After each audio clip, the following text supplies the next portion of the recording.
Nepal gears up for March 5 parliamentary election as 80 parties complete registration.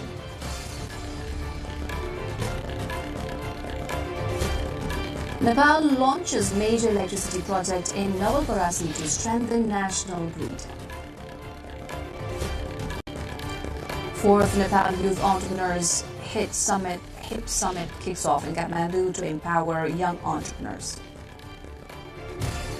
Mass protests erupt across India against new labour codes. Workers cite threats to rights and job security. Major Hong Kong apartment fire kills 4, including firefighter. Rescue efforts underway. And Nepal women's football team faces Indonesia tonight in Tri-Nation International Tournament.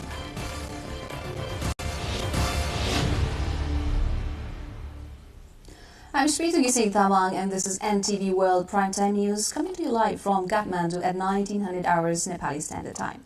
Across the globe, it's 1:15 p.m. in London, 10:15 p.m. in Tokyo, and just after midnight in Sydney. Now, the news in detail. Nepal is moving towards its upcoming parliamentary elections set for March 5, with political parties wrapping up their registration process today. The country's election commission had set November 25 as the final deadline for parties wishing to contest the vote. According to the commission, around 80 political parties have now registered, among which are Nepal's largest and most established groups, as well as several newly formed parties seeking national recognition, among others. Under Nepal's electoral regulations, all parties, old or new, must formally register for each election cycle, even if they were previously certified. That requirement saw major players such as the Nepali Congress and the Communist Party of Nepal, Unified Marxist-Leninist CPNUML, complete their registrations this week. The CPNUML, which held the second largest number of seats in the now dissolved House of Representatives, registered on Sunday. The Nepali Congress, Nepal's largest traditional party, had already confirmed its participation earlier. The upcoming vote is viewed as a significant test for Nepal's political landscape, which has seen frequent government changes, shifting coalitions, and growing public frustration over governance and economic challenges. Nepal's political landscape is once again showing signs of fragmentation and rapid realignment. The country has long seen parties split, emerge and re-emerge, and that shifting pattern is evident in the run-up to the March parliamentary election. Back in 1959, Nepal's first democratic election saw just 9 registered parties. Today, that number has increased nearly tenfold, with more than 90 parties entering the race this year. Analysts say that while the number of contestants keep rising, the number of parties capable of becoming national parties remains limited. Even factions that broke away in recent years, including groups from the UML and Maoist camps, have now reunited under the broader left alliances. Smaller groups have also rushed to register, some claiming they can deliver what mainstream parties have failed to do. But political experts warn that this proliferation of parties contributes to Nepal's chronic coalition parties, frequent government changes, shifting alliances, and an ongoing struggle to secure a stable majority. Despite large participation, history shows only a handful of parties manage to survive beyond a single election cycle. In western Nepal, work has begun on a major electricity infrastructure project aimed at improving long-term energy supply. In Nov.2025 district, the Millennium Challenge account in Nepal, better known as MCA Nepal, today launched construction of the new Butwal substation and an 18-kilometer transmission line. Nepal's Finance Minister Rameshwar Prasad Khanal and US Ambassador Dean R. Thompson jointly inaugurated the project. Minister Khanal said the new infrastructure will directly support Nepal's long-term development goals by strengthening the national grid. Ambassador Thompson noted that the milestone comes after 2 years of continuous effort, highlighting growing cooperation between Kathmandu and Washington on energy development. In far western Nepal, the first phase of construction at the Dodhara Chandani dry port is nearing completion.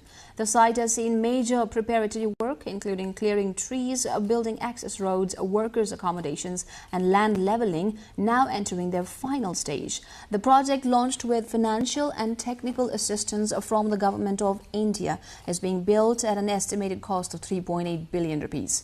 Nepal and India signed the agreement to construct the dry port on June 1, 2023, with the goal of completing the facility within 3 years. According to Nepal's Intermodal Transport Development Committee, Nepal has already finished all tasks required from its side within the 2 years since the agreement was reached. With early stage work now complete, customs waivers and import permissions for construction materials have been approved, paving the way for a full-scale construction to begin soon. We'll take a short break here. After the break, more news from Nepal and around the world.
The remaining updates. In Nepal's capital, the iconic Dodara Tower, reconstructed after it collapsed in the 2015 earthquake, has attracted more than 400,000 visitors in its first year of paid operation. The figure does not include children under 12 who are exempt from the count. The landmark has also drawn nearly 2,800 foreign tourists, offering panoramic views of Kathmandu's historic core. Authorities say ticket sales over the past year have generated 771 million rupees in revenue. Dodara, which used to remain closed on Wednesdays before the recent Gen Z youth-led movement, is now open 7 days a week. Officials from the tower's management unit say growing footfall underscores the structure's renewed cultural significance and its appeal as a major urban attraction. Nepal is home to 124 spoken languages as per the 2021 census. However, 23 languages have fewer than 1,000 speakers and are considered nearly extinct, while 44 others are classified as endangered. Linguists warn that globalization and modern lifestyles are accelerating the decline of native languages, not just in Nepal, but worldwide. While Nepali remains the mother tongue for 45% of the population, other widely spoken languages include Maithili, Bhojpuri, Tharu, Tamang, and Bajika. Despite legal protections, experts say implementation has been weak, and local media and education programs often lack consistent standards for language use. To address this, Kathmandu is hosting a 2-day international linguistics conference with participants from Nepal and 8 other countries. Experts stress the importance of mother tongue education, local learning materials, and systematic documentation to protect Nepal's linguistic heritage.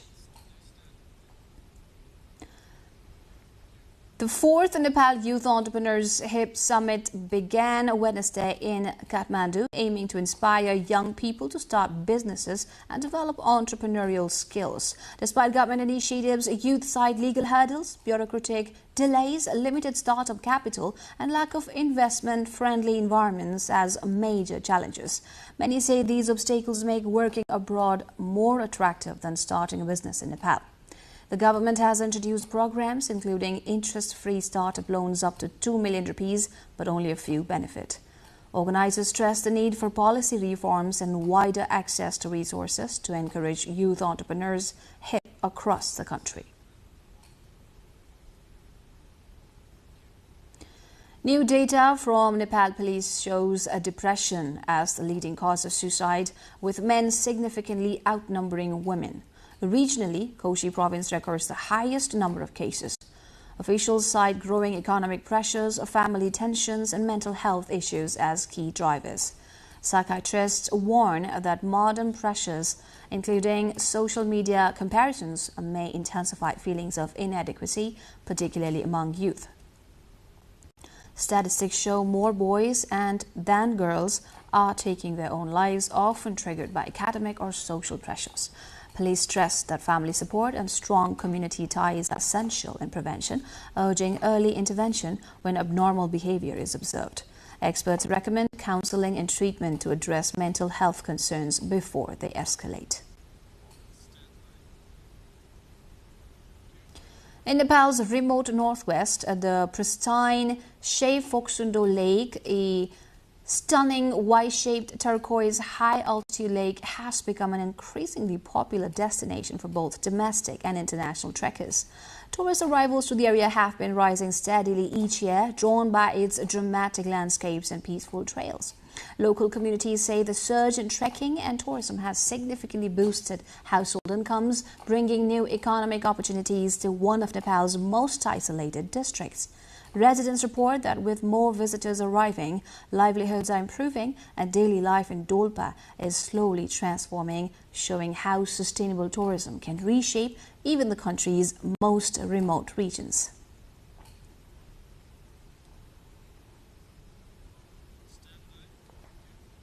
A new elephant calf, officially named Bhupendra Gaj, has joined Nepal's endangered wildlife at the Koshi Tapu Wildlife Reserve, a UNESCO-listed wetland.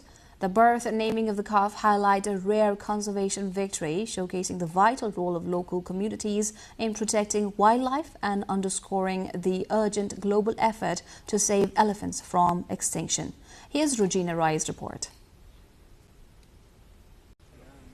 A celebratory mood swept across Nepal's Koshi Tapu Wildlife Reserve in southeastern Nepal today as a newborn elephant received its formal name, Bhupendra Gaj. Baby elephant Bhupendra Gaj was born 11 days ago to mother Sobakali, who is a domesticated female elephant raised and trained for regular patrolling inside the conservation park. In Nepal, the traditional naming ceremony is typically held on the 11th day of after birth. Some communities celebrate it the other way. The latest birth has brought a renewed sense of pride to Nepal's conservation community. Sobakali, stationed at the Bhagalpur sector on the Udaipur side of the reserve, is already known among conservation teams for her role in security, patrols and habitat management. She previously gave birth to two female calves, Lakshmi and Kosi Kali, making this her third offspring. The naming ceremony drew the presence of key conservation stakeholders, Kosi Province head of the National Trust for Nature Conservation, among others. Local residents and wildlife enthusiasts also joined the event. Koshi Tapu Wildlife Reserve currently has 15 elephants. The birth of Bhupendra Gaj is not only a matter of joy, but a reminder of Nepal's continued success and commitment in safeguarding its endangered species. It also shows an example of how a community-driven approach is helping Nepal's conservation efforts, showing example of coexistence of human and animal. We're going for a short break and we'll come back with updates from the international front. Do stay tuned.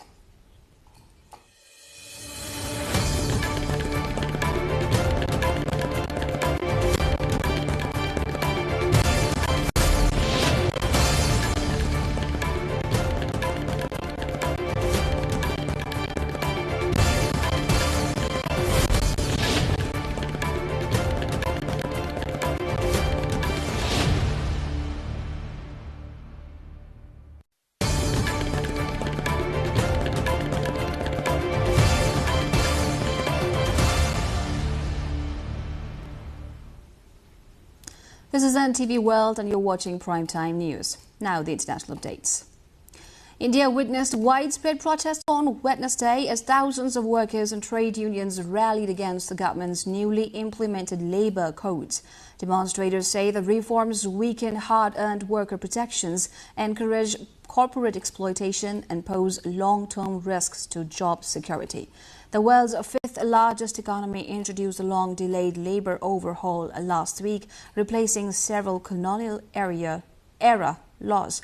The reforms merged 29 separate labour acts into 4 umbrella codes, reducing more than 1,400 regulations to roughly 350, a move the government says will simplify compliance and promote investment.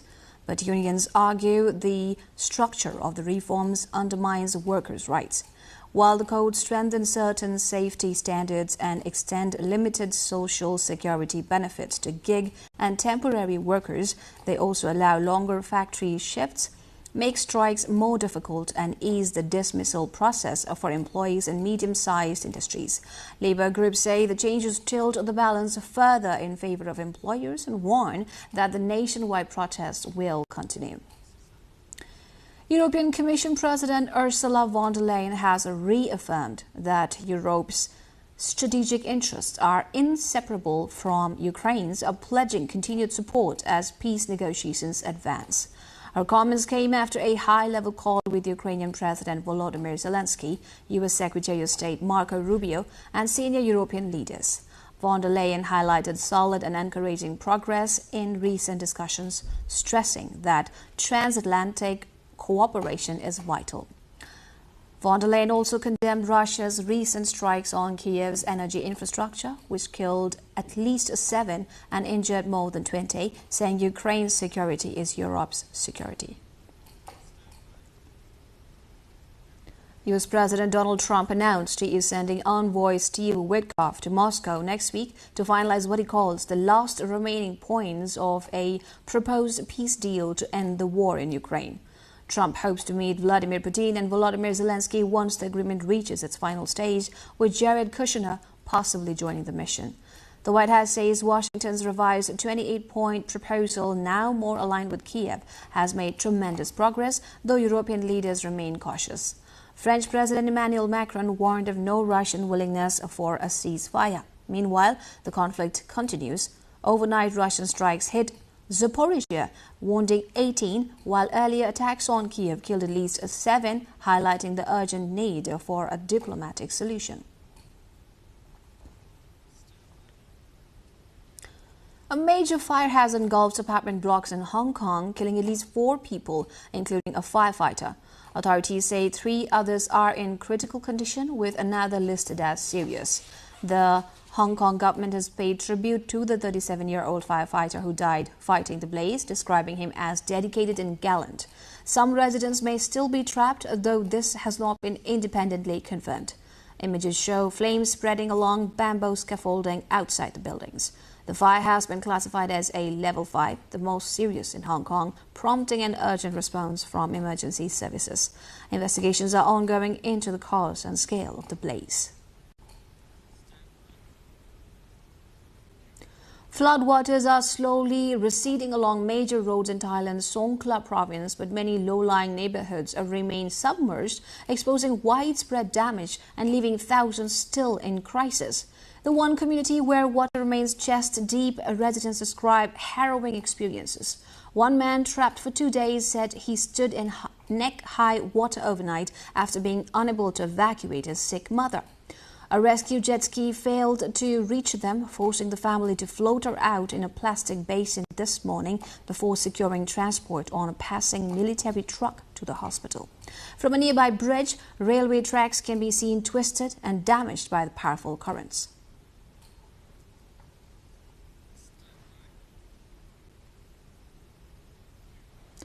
Residents in Japan's Aso area, Kumamoto Prefecture, are being urged to stay cautious after a magnitude 5.8 earthquake struck Tuesday evening. Tremors reached upper 5 on Japan's seismic scale in Ubuyama village, while Aso City and nearby Taketa recorded lower 5 intensities.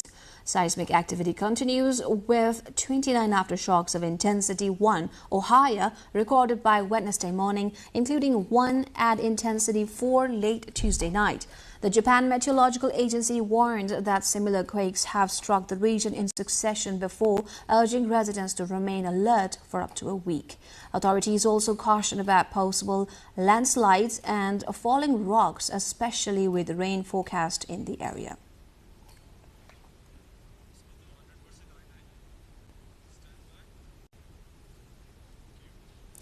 The ferocious weather, which has lashed much of New South Wales and Australia, has struck with a deadly force. A 76-year-old man has been killed by a falling tree on the Central Coast. Heavy rain hit parts of the state, while gale force winds and extreme heat also made for catastrophic fire risk. The storm was one of a series that have left a swath of damage across the state's Central West, Central Coast, Hunter, Illawarra and Sydney regions. Power was cut to 75,000 properties as heavy rain and strong winds tore down trees and electricity lines. It came as the state sweltered through a scorching day, with Gosford and Williamtown 12 degrees Celsius above average at 37 degrees centigrade and 38 degrees centigrade respectively. Sydney was 11 degrees centigrade above average at 34 degrees centigrade, making it the warmest November day in 5 years.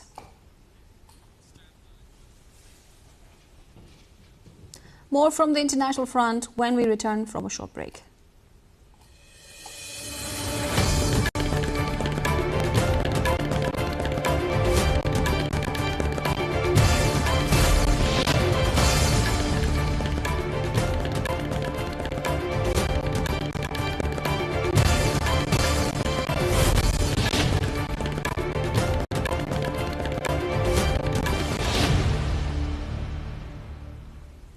Sudan's hunger crisis is being fueled by conflict, leaving 21.2 million people, nearly half the population, acutely food insecure, with 375,000 facing catastrophic hunger. Two areas, El Fasher and Kadugli, are now officially in famine, largely cut off from aid deliveries. Where fighting has subsided, the World Food Programme WFP has been able to deliver consistent assistance, helping to reverse famine in 10 areas that were previously classified as critical. Over the past year, more than 4 million people each month have received emergency food, cash and nutrition support, twice as many as in 2024. In recent months, major breakthroughs in humanitarian access have allowed aid to reach previously inaccessible areas, including Khartoum, North Darfur and Kadugli.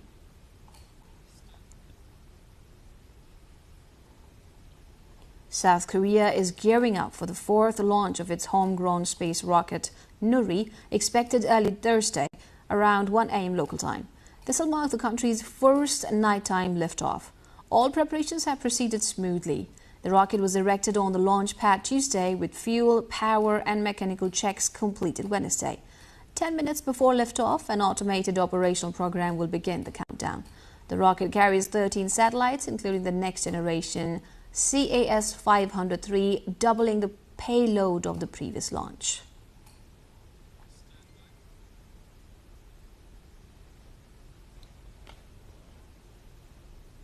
야간에도 잘 볼 수 있게 미리 사전.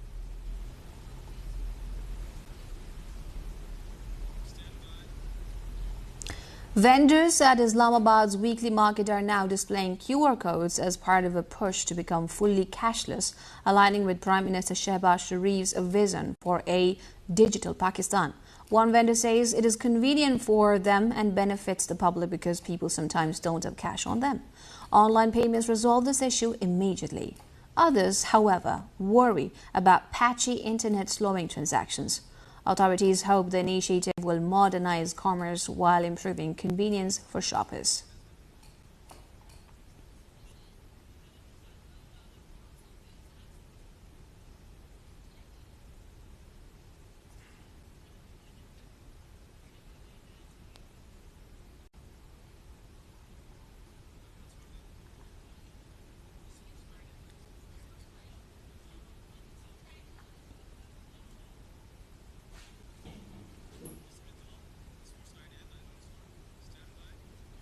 Now the sports update.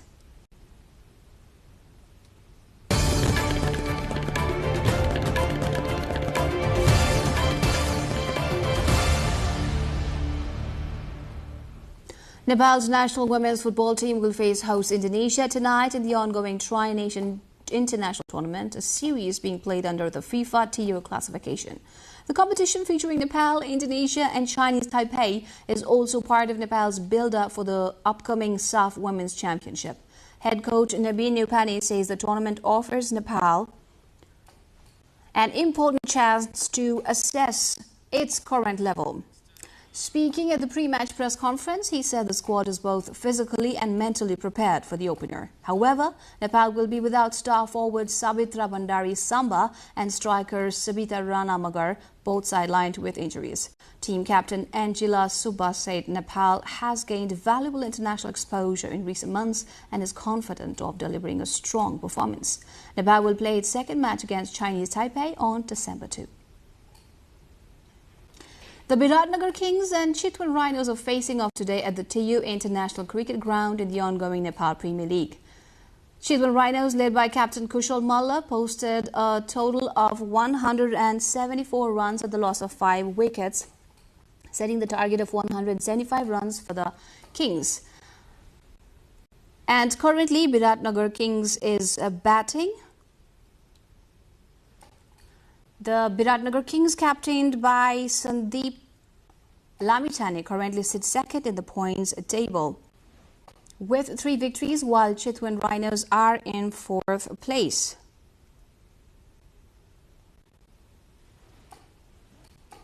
Meanwhile,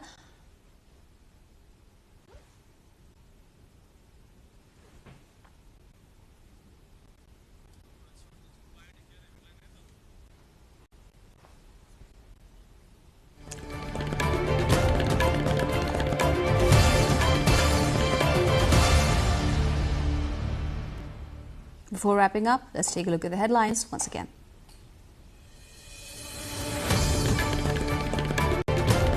Nepal gears up for March 5 parliamentary election as 80 parties complete registration.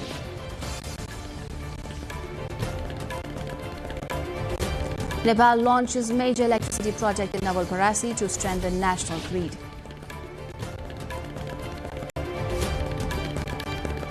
Fourth Nepal Youth Entrepreneurs Summit kicks off in Kathmandu to empower young entrepreneurs.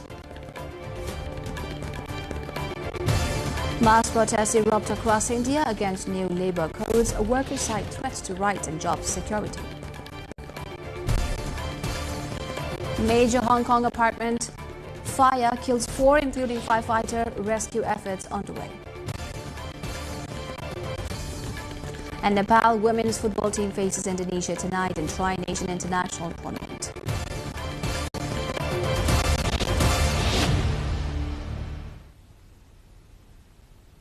That's all from NTV World Primetime News for now. Our next bulletin will be at 10 p.m. bringing you the latest updates from Nepal and around the globe. Do join us through our social media and our official website, nepaltelevision.com. I'm Smita Gising Tamang. Thank you for joining us. Have a wonderful evening ahead.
Welcome to the studios of NTV World in Kathmandu.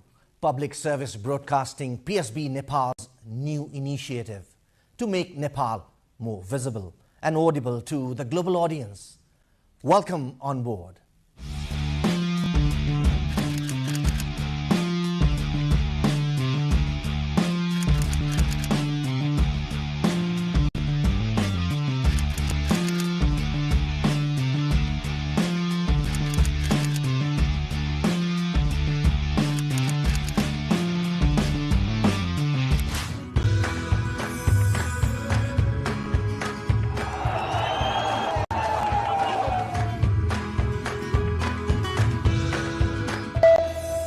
This is NTV World, facts that speak, insights that matter. Telling the stories of a changing planet. NTV World, Nepal's perspective to the world. Exploring the heartbeat of Nepali creativity. This is NTV World. The power of story shaped by technology. NTV World. Unearthing Nepal's hidden heritage. Discovering the timeless Nepal. Telling stories that endure across centuries. Where culture breathes, stories bloom. When the world moves, we make a sense of it. NTV World. Taste of Nepal. Every recipe, every flavor tells the story. Journalism in the digital age. Fast, focused, verified. Stories hold power. Stories reflecting life. Stories of the hinterlands. Reporting for Public Service Broadcasting. Reporting for NTV World. This is NTV World. Welcome to News Hour. This is NTV World. Welcome to Primetime News. One story at a time. Crossing borders, connecting voices, where Nepal meets the world in dialogue. This is NTV World, Nepal's perspective to the world. Voices that connect Nepal to the world, bringing perspective, region and relevance to every story. NTV World, Nepal's perspective to the world. Stand by. Mic is on. 3, 2, 1, cue. We are NTV World.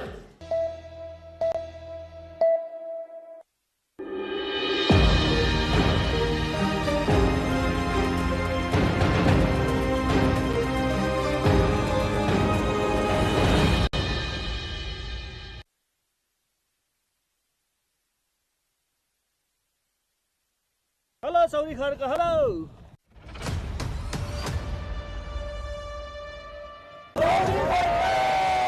Wow!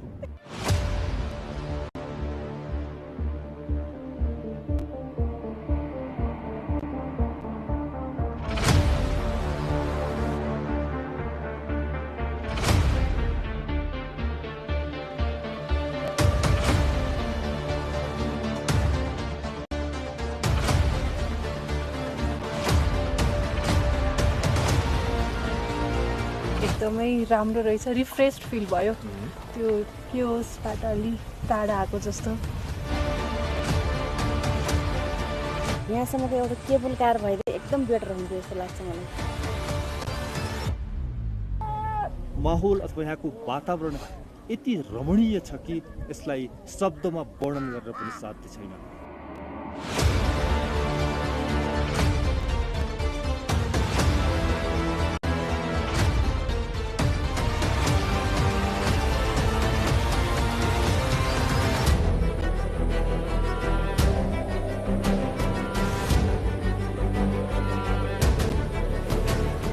The gently flowing Sani Bheri is suddenly veiled by drifting clouds, and with the chill rising from its swift current, the desire to soar is fulfilled as we enter eastern Rukum.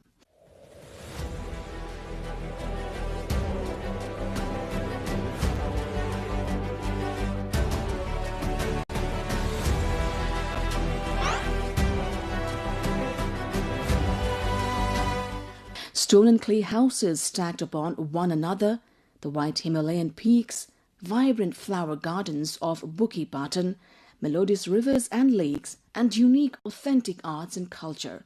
All of these make Eastern Rukum a place that captivates every visitor.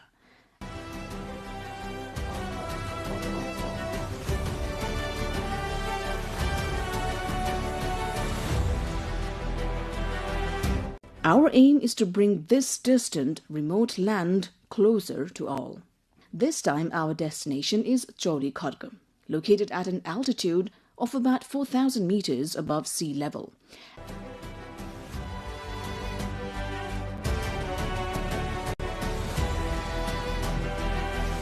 Our trek begins at Bati Halune.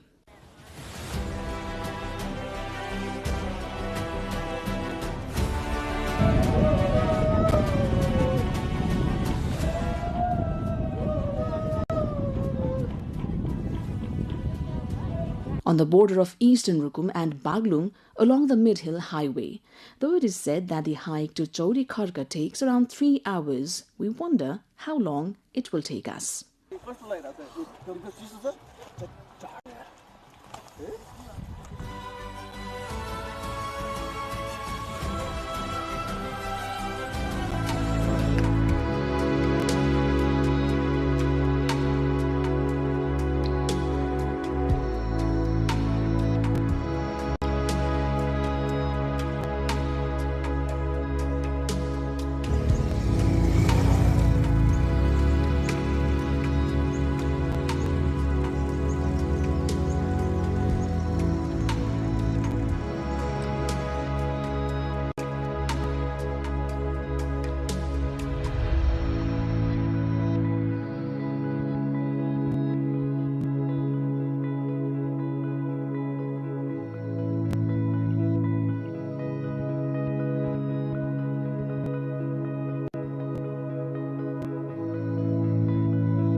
रमाइलो छ डाक छ हात हातीतिर यतै ल घामले गर्छ मैले एउटा second bar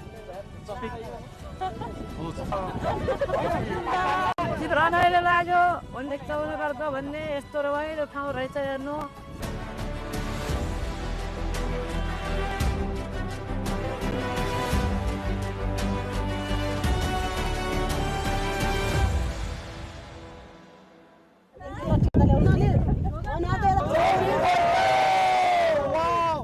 I'm very happy.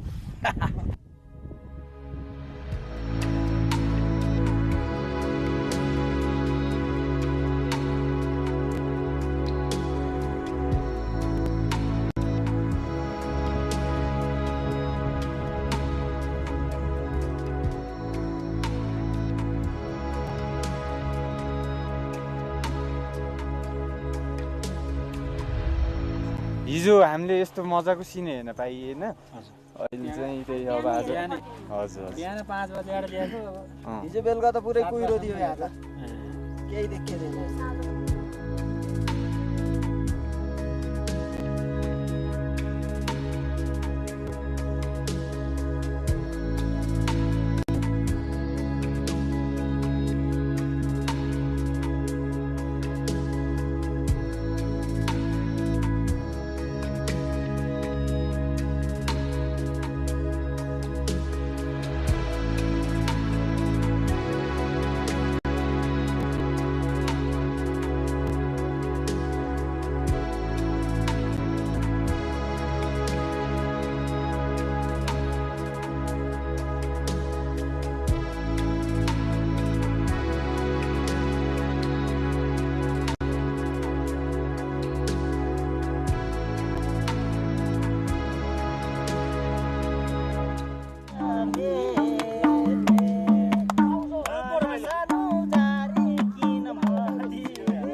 Chorikarka sits high in the hills of Bhumi Rural Municipality 1 in eastern Rukum.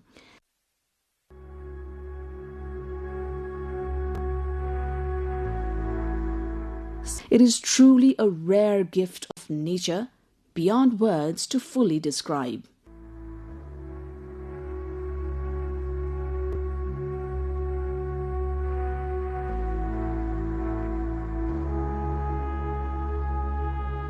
In winter, these hills lie under a blanket of snow, but now they open up in vibrant color. Green pastures, wide grazing lands, blossoming flowers, and herds of yaks, sheep, and horses make Chorikarka a destination of extraordinary delight.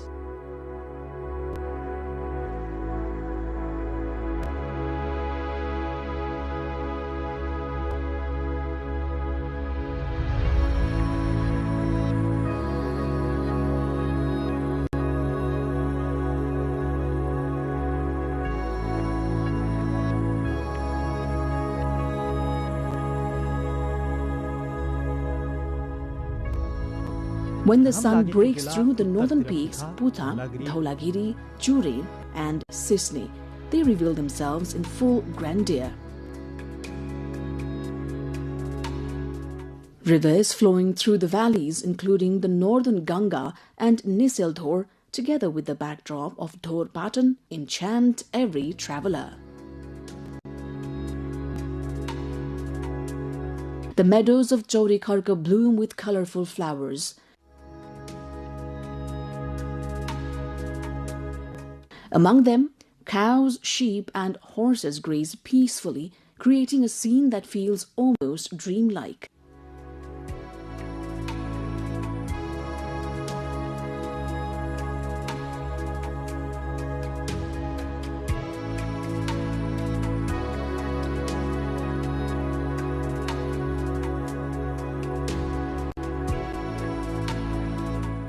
Travelers walk along narrow trails, disappearing and reappearing through the mist, immersed in the enchantment of the landscape. हाम्रो वरिपरिको त्यो डाँडाहरू view भनेको उसु भने wild फ्लावर्सले सबैले एकदम refresh त्यही नै भन्ने होला आउनु पनि वर्थ इटै छ.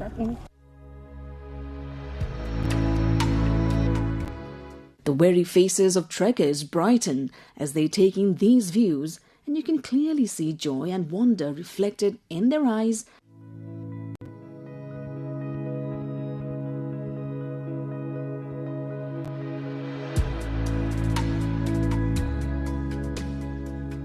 Fatigue melts away into the beauty of nature. Eastern Rukum is blessed with a wealth of natural treasures, mountains, rivers, lakes, caves, and valuable herbs.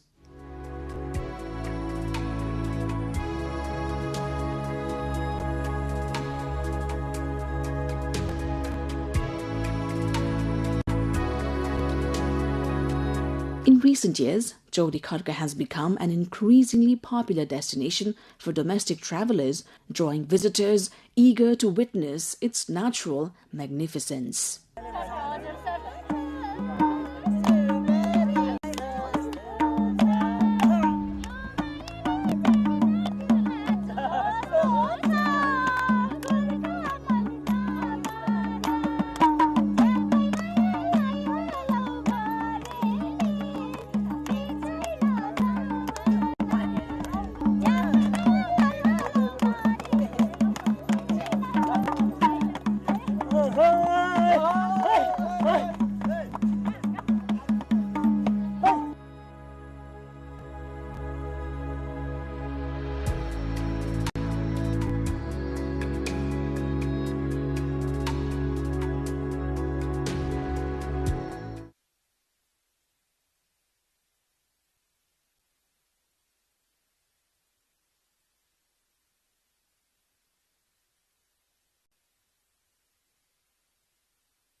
The first space is your home. The second space is your work or school. Oh, very good. And the third space?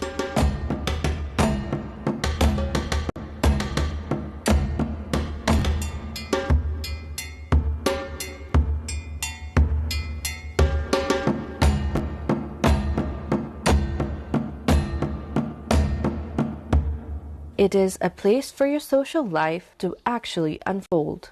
Capital city-हरु चाहिँ मान्छेहरु चाहिँ आफ्नो लाइफमा आफ्नो day to day लाइफमा यति धेरै busy भइसकेका हुन्छ कि उनीहरु एकदमै आइसोलेटेड भइसकेका हुन्छन् के सो यसबाट चाहिँ like to get over it अनि एक्सप्लोर गर्न आफूले आफूलाई फ्रेश गराउनको लागि हैन त्यसको लागि चाहिँ it's really essential.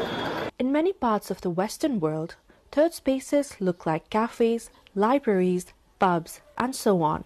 We have those too in Nepal, but historically we have always done it a little differently. म चाहिँ यो नजिकै बस्ने भएको भएर म यो ठाउँमा अक्सर आइरहन्छु हैन मलाई यो पब्लिक प्लेसहरु सार्वजनिक ठाउँहरु एकदमै मन पर्छ मलाई चाहिँ अनि अब काठमाडौँ आफै पनि साँगुरो छ हैन हामीसँग थोरै मात्रै पब्लिक स्पेसहरु छ त्यसमध्ये बसन्तपुरको यो सार्वजनिक स्थल चाहिँ एकदमै मलाई लाग्छ काठमाडौँ भित्रको क्राउडमा पनि अलिकति रमाइलो गर्नलाई आफ्नो फ्यामिलीसँग टाइम स्पेन्ड गर्नलाई अनि अलिकति फ्रेश भएर बसौं अलिकति हावा खाएर बसौं भन्ने हो भने यो ठाउँ चाहिँ हाम्रो वर्ल्ड हेरिटेजमा भएको साइटहरु हेर्दै हामी मजाले रमाउन सक्छौं गफ गर्न सक्छौं. The term third space comes from sociologist Ray Oldenburg's 1989 book The Great Good Place. He described it as public space outside of your home or work where you can exist socially and build connections. But in Nepal, the idea of a third space has existed for centuries. नेपालको सन्दर्भमा हेर्यो भने पनि हामी 16औं शताब्दीमा मल्ल राजाहरूले चाहिँ यसलाई create गरेको पाउँछौं. तर त्यो भन्दा अगाडि पनि लिच्छवीकालीन हेर्यो भने पनि यो स्पेसहरु चाहिँ क्रिएसन गरेको देखिन्छ किनभने काठमाडौँ दरबार स्क्वायरमा हेर्यो भने एउटा चाहिँ के छ भने स्पिरिचुअली पनि लिएको छ. त्यहाँ शिव पार्वती मन्दिरहरु छ भने हनुमान ढोका छ त्यस्तै गरेर नसाल चोक छ दरबारको लागि त्यस्तै गरिकन कुमारीको पनि त्यही छ. यो जम्मैले हामी के देख्छौं भने यो थर्ड स्पेस चाहिँ हामी अहिले मात्रै हैन कि परम्परागत देखि नै पाइन्छ. बिहान पख चाहिँ किसानहरुले ताजा तरकारी ल्याउने पनि भेट्थ्यौ अनि अहिले पनि कुरा छ फ्रेश सब्जीहरु खान्छ भने बिहान यो थर्ड स्पेसमा जाने भन्छ. अहिले पनि हामी हेर्यो भने यो दरबार स्क्वायरको वरिपरि तरकारी के अरे बेच्न बिहान बिहान किसानहरुले ल्याएको हामी पाउँछौं. यो चाहिँ त्यही भएर यो परम्परागत देखिन्छ. अर्को चाहिँ के छ भने यो इन्टरेक्सन गर्ने ओल्ड एज अथवा रिटायर मान्छे यस्ता मान्छेहरूले पनि त्यो थर्ड स्पेस युज गरेको पाउँछौँ. From temple courtyards to neighborhood jokes to palace squares, our third spaces are woven into the fabric of our history and culture itself. They live on the temple steps. They are sheltered under the shade of the traditional falcha and poured into teacups at hole-in-the-wall tea stalls. कोही साथीहरु मिलेर आउँछ, कोही अब विदेशीहरु पनि आएर chia Khan आउँछ यहाँ. अनि अब कोही अब यसो अब कामसाम सकाएर आरामले चिया खाने हिसाबले आउनेहरु पनि मान्छेहरु आउँछ है. अब बेलुकासम्म काम पसल बन्द गरेर चिया खान आउनेहरु पनि आउँछ तपाईको यहाँ. Beyond these grand palace courtyards, the surrounding traditional neighborhood also have their own junctions, built as a part of the people's local daily lives. पूर्व दरबार भनेको चाहिँ यो कन्ट्री वाइड भयो त्यतिखेर र नेबरहुड वाइड भन्छ कि नेबरहुडमा पनि हामी चोक चोक भेटाउँछौँ. त्यो अनि त्यसलाई पनि के गरेको छ त भन्दाखेरि हायरार्की गरेछ, तहगत छुट्याइदिएको छ हैन. व्यक्तिगतलाई स्पेस पनि दिएको छ. जस्तो हामीले चाहिँ चारवटा दाजुभाइहरूको घर बनाएको छ नि, एउटा कोर्टयार्ड बनाइदिने, अनि त्यहाँ एउटा मन्दिर बनाउने गणेशको अथवा बुद्धको के छ त्यो एउटा ल्यान्डमार्क बनाउने र आफ्नो बिहानको घाम ताप्ने ठाउँ मात्रै होइन कि अब बसेर कुरा गर्ने अनि कार्यक्रमहरू गर्ने कुनै कार्यक्रम त्यस्तो. अनि अलिक त्योभन्दा वाइडर गऱ्यो भने अलिकता ठुलो कम्युनिटीमा जाने, एउटा प्राइभेटबाट चाहिँ कम्युनिटीमा आयो. अनि यो चाहिँ बस्नपुर जस्तो चाहिँ अब कन्ट्री वाइज एउटा नेसनल लेभलको चाहिँ स्पेस हो, त्यो अलिक ठुलो छ. The third space does not have to be something high-tech or carefully curated. It just needs to be accessible enough for people to visit, relax, and connect. Third spaces are where people come together, talk, and feel like a part of something bigger, communal. In the hustle and bustle of a city like Kathmandu, they offer what many of us crave: a connection, a pause, a sense of belonging.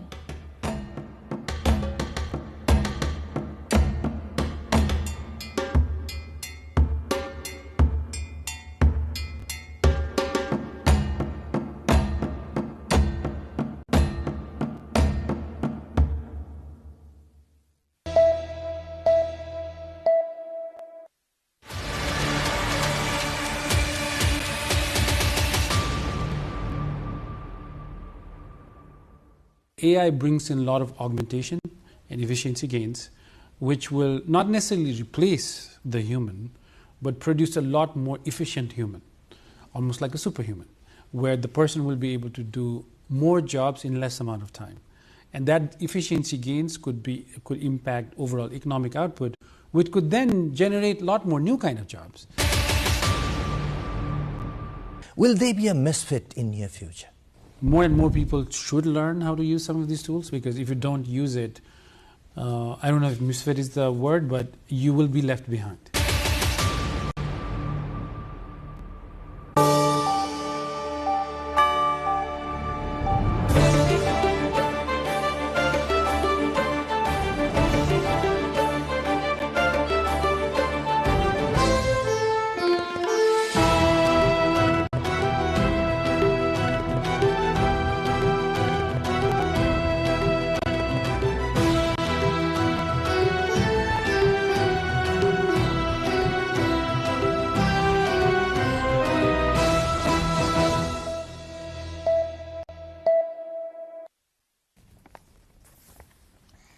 Welcome to the studios of NTV World in Kathmandu.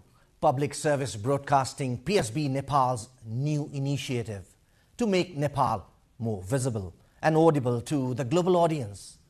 Welcome on board.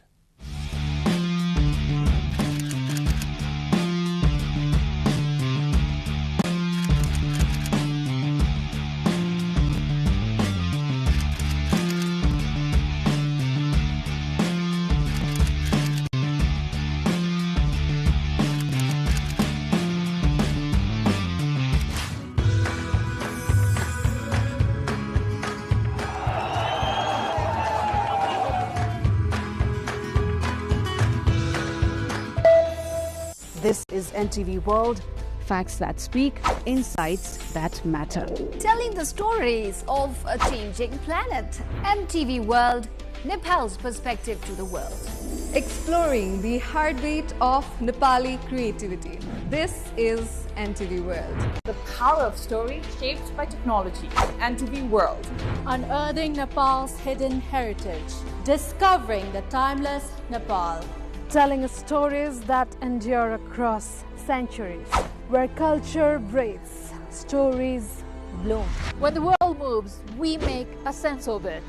NTV World. Taste of Nepal. Every recipe, every flavor tells the story. Journalism in the digital age. Fast, focused, verified. Stories hold power. Stories reflecting life. Stories of the hinterlands. Reporting for public service broadcasting. Reporting for NTV World. This is NTV World. Welcome to News Hour. This is NTV World. Welcome to Primetime News. One story at a time. Crossing borders, connecting voices, where Nepal meets the world in dialogue. This is NTV World, Nepal's perspective to the world. Voices that connect Nepal to the world, bringing perspective, region and relevance to every story. NTV World, Nepal's perspective to the world. Stand by. Mic is on. 3, 2, 1, cue. We are NTV World.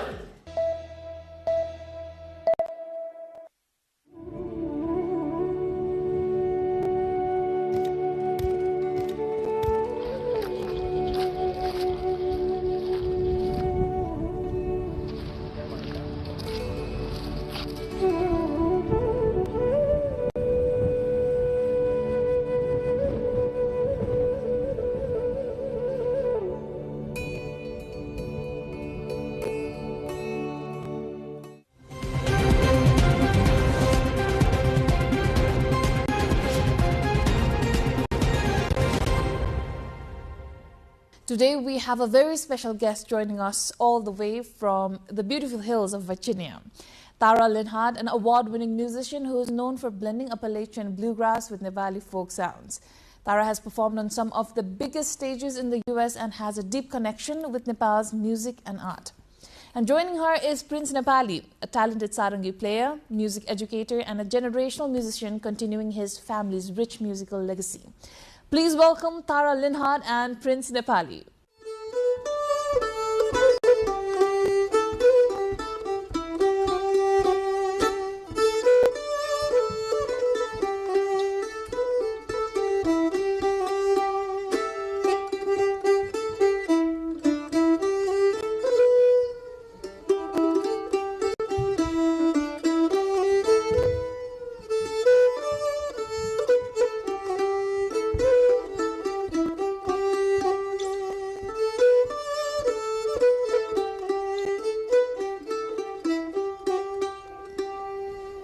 So, when Appalachian bluegrass and Nepali folk music come together, what do you think it connects to the bigger world, and what is the core of this music? Music is music, and notes are notes. And the Appalachian music and some of the Nepali music, it just has some of the same groove and same feel, and even very similar melodies, right? And also themes within the lyrics, and so they blend really well. And so I think it's hopefully it'll be more and more, but there should be a lot of cross-fertilization of ideas between the two musics, because they sound great.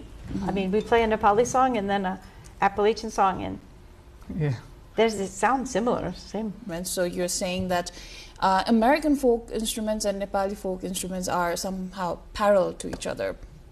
They work really well together. And the Nepali sarangi, we recorded it, a friend of mine, Danny Nicely, and I, we recorded a bunch of sarangi music many years ago, probably a little after 2000 or something. And we brought just the sarangi music without the bansuri and the model. Mm-hmm. And we brought it back to America, and we played it for some of the Appalachian style, like bluegrass and old time, we call it the paharakogit, from the Appalachians. We played it for the professional violin players. We call them fiddle players there. And we said, where do you think this person is from? What is this? And they said, well, it's definitely Appalachian fiddle playing. I almost know the song, but I don't know the song, so it must not be in my state. It must be in the next state over, because it's I almost feel like I know it, but I don't. And then we said it's a sarangi and it's in Nepal, and they'd be like, you know, blew their minds because it was so similar. So fiddle is from another. You're from Virginia, right? Yes. So fiddle is this instrument called fiddle from another state, or how does it work? A violin. So in English, it's very funny. The history of English, we have two words from many things. We have the fancy sounding formal word, which is from French, like violin, and then we'll have a more basic, the people, common person word, which is usually from German. So the violin and the fiddle are the exact same thing. Same thing, yeah. But one is from German, and so that's like what the country people, you know, they'll want to call it the fiddle, and they'll just play it, and they'll like to have people dancing, and they'll be like they'll play it like this, right? And then if you have really good posture and your eyebrows are up, and you play it, then you might play the violin. Okay. So it's basically like the country music, you know. Basically, whenever you're traveling, you see the folk and the local thing, you know. It's not like very. I mean, you don't have a proper posture to it, you know. And then it's basically how the lifestyle is more about, you know, how you play. The music is more about the lifestyle that you and find for fun, people. And like, also for fun, mostly for the community music and everything. You know, like we gather up. Play. If you see, like I spend a lot of time in some of the Gandharva villages, and when there's no audience and they're just them, they're playing because they want to play and they enjoy the music, and their kids are dancing and their kids are learning to play, growing up from a young age. And it's the same thing in the Appalachian Mountains, which is interesting because a lot of the city people in the United States have no idea about Appalachian culture in the United States, which is quite funny. If you ask a lot of people throughout the United States, especially from urban areas, but any place that's not in that little middle Appalachian zone, if there is Raksi, if there's moonshine, and they'll say, no, there used to be maybe 100 years ago. It's not, doesn't exist now. I think However, people around the world have this misconception that Americans, even us, like our generation, they don't have culture per se. But like the sarangi, we have our own community-based musical instruments, like the sarangi. The Tamangs have the tungna, the damfu. Absolutely, and we have the madal. So can you tell me our what traditional are instruments? Yeah, instruments. Yes. So yes, we have the mandolin. And each of these, because the United States is such an immigrant place, a lot of them were brought over. So mandolins were brought over, I think, by the Italians initially, because the Italians were very well known for making them. I think the guitar came from the Spanish coming over. The banjo came from Africa and was modified in the United States. This was also, the Italian mandolins had a big round back on them. But then the Americans, Orville Gibson actually figured out you could make it just concave like a violin or fiddle. So you have the basic, also upright bass is very common. So you have bass, guitar, mandolin, banjo, fiddle, which is violin. But yeah, so that, and people will just play on their porch the exact same way that like a Gandharva community would just play on their porch. They finished doing the farming, they play music for fun. And now, of course, with the evolution of post-industrialization, people are specializing. Prince, what about the sarangi? Sarangi is actually mostly played by the people here, called Gandharva. So Gandharva mostly came from the west actually, western part of Nepal mostly, and now they're all over Nepal actually. And I think Tara is actually has done a lot more work on Gandharva as well. So she's been like taking some documentaries from back then, you know. And yeah, I think the Gandharva people, so the king, like every ethnic group had their own jobs to do. So Gandharva people were given the musical thing where they used sarangi and their vocal. So back in the days when there was no means of communications like televisions and radios, so Gandharva people, they used to go around the village, you know, give the message to the people. So basically by storytelling or singing the song, you know. Bringing the news. Bringing the news, actually, and going from village to village. Talking about me, I'm the fourth generation in my family to play this instrument. So everybody in my family is like, we come from a Gandharva family, and everybody in my family played like sarangi or madal or somebody singing, you know. That's amazing part of it actually. So Prince, how did you start playing the sarangi? Sarangi, was always at home basically. So So I used to see like my father, and he's been playing music all his life. Grandfather as well. So yes. So yeah, Magar Kansa Nepali is my great grandfather, and Ram Saran Nepali is actually a very big singer. I mean, he traveled a lot. Ram Saran Nepali is a pioneer sarangi player of Nepal. Yeah, he was a singer and a sarangi player. He traveled along with sarangi in many parts of the world. Right. So yeah, and he kind of like introduced like the metal string for sarangi, and sarangi itself as a lead instrument, you know. So back in the days, the instrument used to be only like accompanying the vocal, you know. They used to play, but just the melodies that they used to sing, you know. And nowadays it has been used as a leading instrument, where you kind of like do solos and many things, you know. And they have like different styles of playing, like many musicians in Pokhara or some, they have like different style of playing. And also in the eastern part of Nepal, there are lots of people who have like a different style of playing. And yeah, when I was very young, like I used to see my father playing all the time with he had like lots of different bands, and then he used to play in this band called Trikal, Sukarma, you know, and also was like traveling along with the instrument in many parts of the world. So whenever they were practicing, there used to be a sarangi just by the side, and I used to just go and pick it up, just, you know, noodle with something. I was like, I started really young, when like, I mean, he didn't force me to play anytime, but I was like so inspired by just looking at him, you know, how that music could change like the whole ambience there. So it was also brought him to different countries and different places. And one story that I know that his father had told me was that he was playing a concert in France, and so he asked, you know, everyone's like, you have to see the Louvre, the big museum there. And he said, I wonder if there's any Nepali music in here, can we find out? And they went and they looked, and it was his grandfather. Had been recorded as a child, and he was in the Louvre Museum, which is pretty.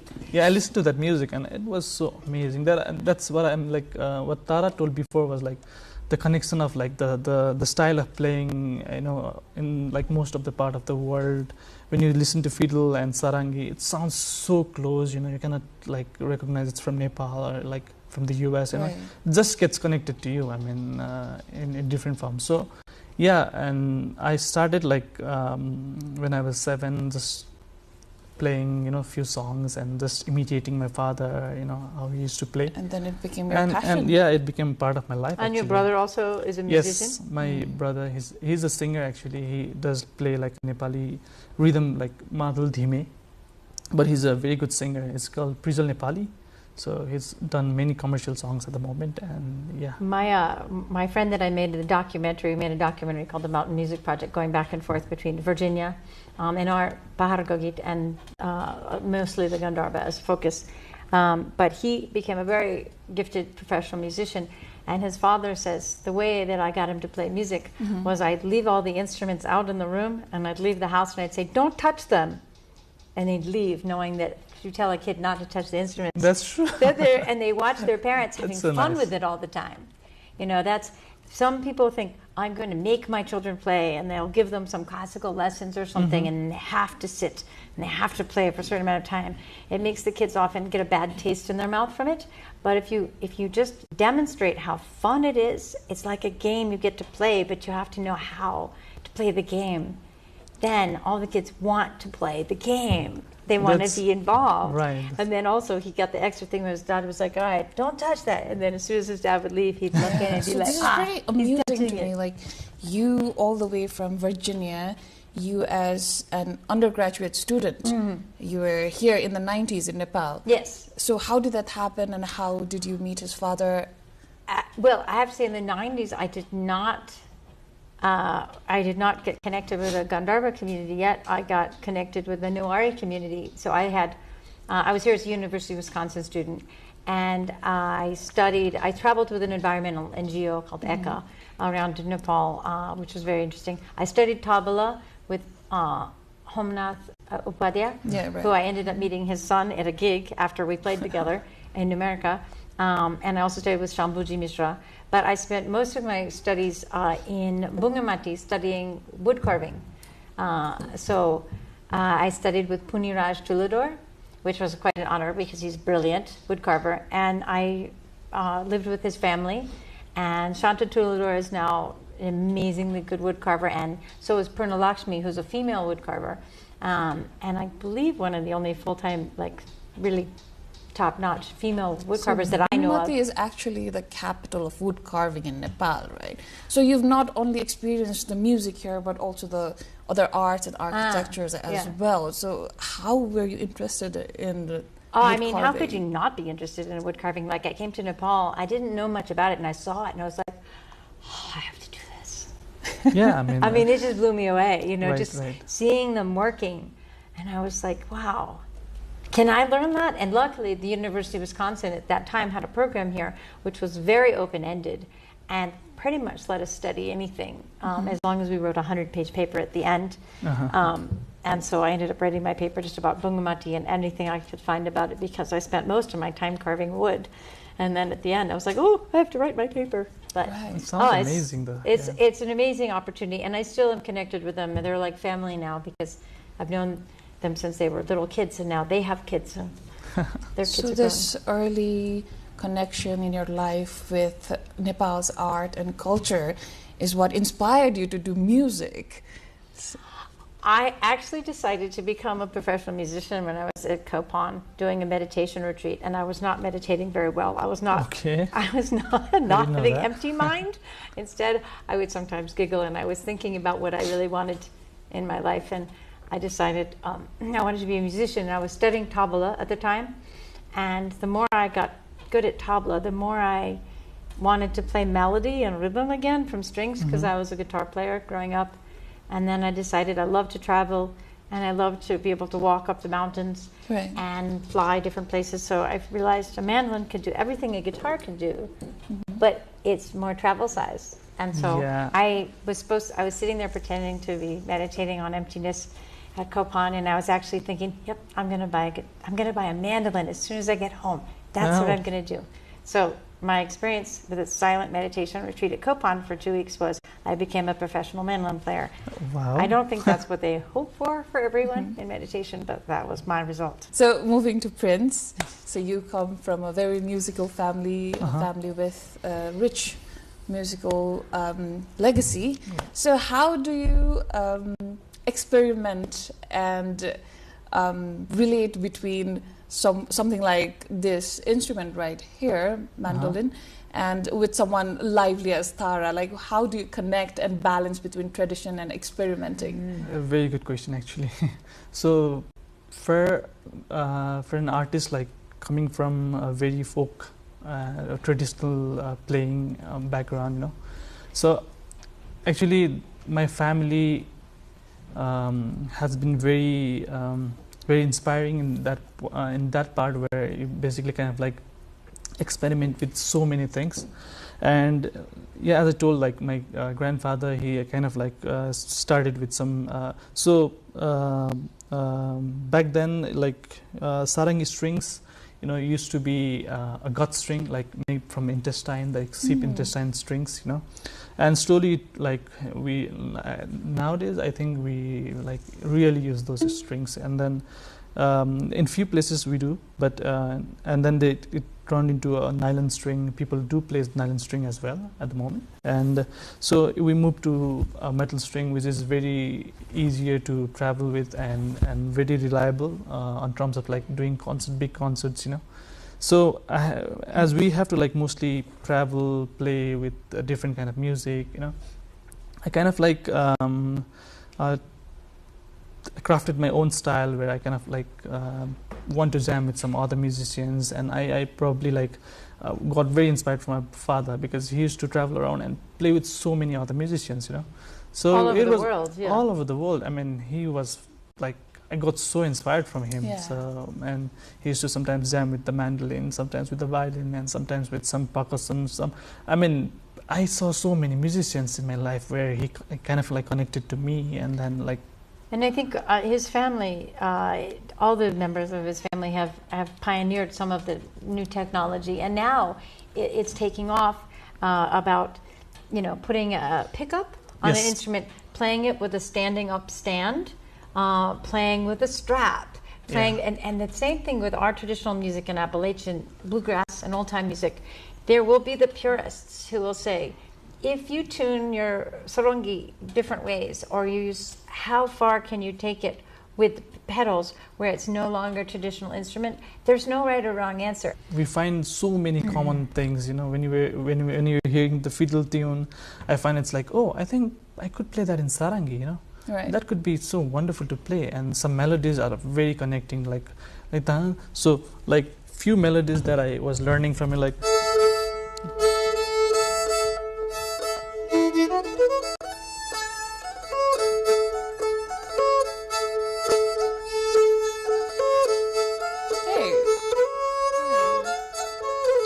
doesn't sound like Nepali song? It sounds so, yeah. American folk music, yeah, right? Yeah, we can do like this is an American song, so you kind of feel like it's a Nepali song as well. Right. You know, you have like very common thing that you can like hear, you know, from the sounds of like. So I probably find it like you have like so many wonderful melodies that you can hear like and connect together, you know. We both are musical educators as well. Yes, so I do. how are you trying to preserve these traditional musical instruments and folk music all together? Well, I just love to teach. I love to inspire. So I will, often people will come to me and they may even say, I want to learn rock and roll, I want to learn, and I'll say, great, we'll get to that. But first, let's try some Irish tunes and some bluegrass tunes and maybe a Nepali tune.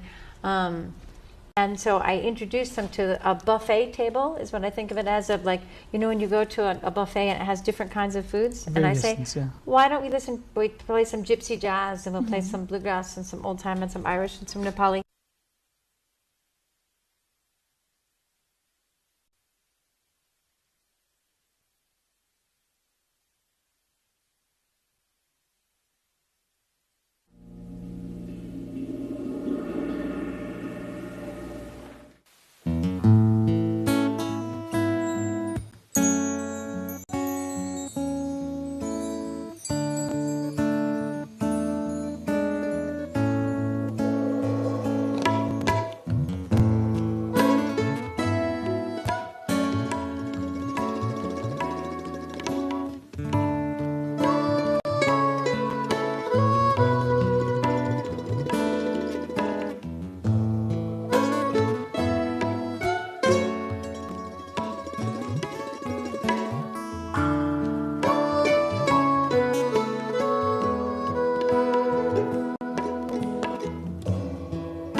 प्राकृतिक, धार्मिक तथा सांस्कृतिक रूपमा धनी सैलुङमा तपाईलाई हार्दिक स्वागत छ।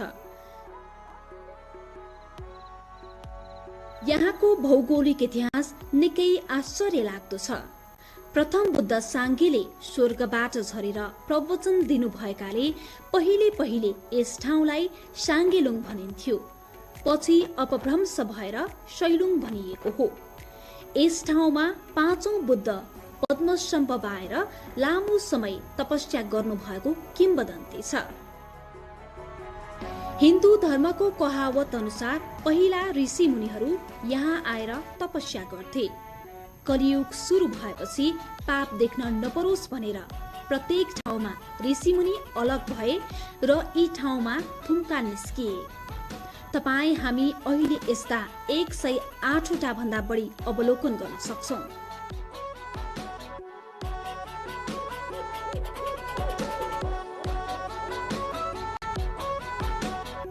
यदि तपाई यी थुम्कामा पुग्नुभयो भने त्यहाँबाट नेपालका 60% हिम श्रृङ्खला हेरेर आनन्द लिन सक्नुहुन्छ।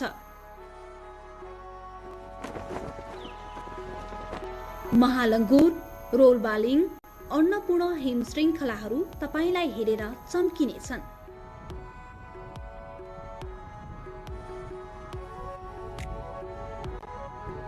सैलुङले सिजन नै पछि आफ्नो रूप फेर्छ। तपाई हिउँदमा आउनुभयो भने हिउँसित खेल्न सक्नुहुन्छ।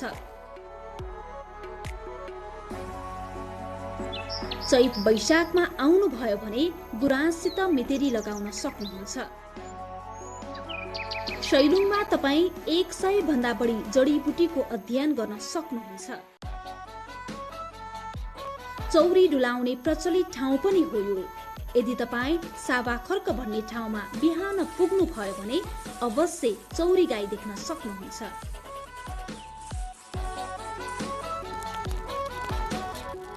चौरी गोठमा पोसिलो चौरीको दुध पिउँदाको आनन्द अनि यहाँको छुर्पी तपाई अवश्य बिर्सनुहुन्न। लेकाली भेग भएकाले यहाँको अन्नबालीमा पनि विविधता देख्न सकिन्छ। 6 महिना लगाएर फल्ने यहाँका आलु मुडे लगिन्छ। यहाँबाट प्रचलित मुडेको आलु तपाई कहाँ आइपुग्छ। सैलुङको सांस्कृतिक विविधता पनि तपाईलाई रोचक लाग्ला। यहाँ बहुजातीय समाज छ। तामाङ, मगर, गुरुङ, छेत्री, बाहुन, थामी, नेवार आदिको मिश्रित समाजमा तपाईले मानिसहरू मिलेर गाउँ विकास गरेको देख्न सक्नुहुन्छ।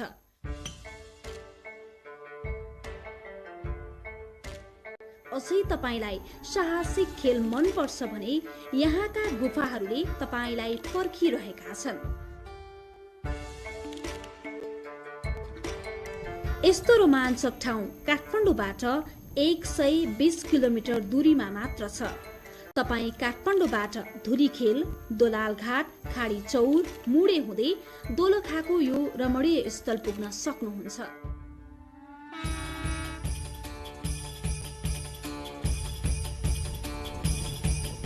खान बस्नका लागि यहाँका आधुनिक होटलहरू र हिँड्न डुल्नका लागि बनाइएका फराकिलो बाटोले तपाईलाई पर्खिरहेका छन्।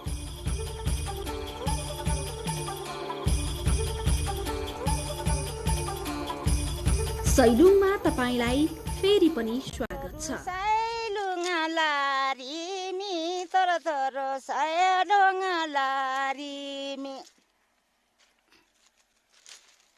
मुन्डीमा नाना भाइसी रोगामी, मुन्डीमा नाना भाइसी रोगामी।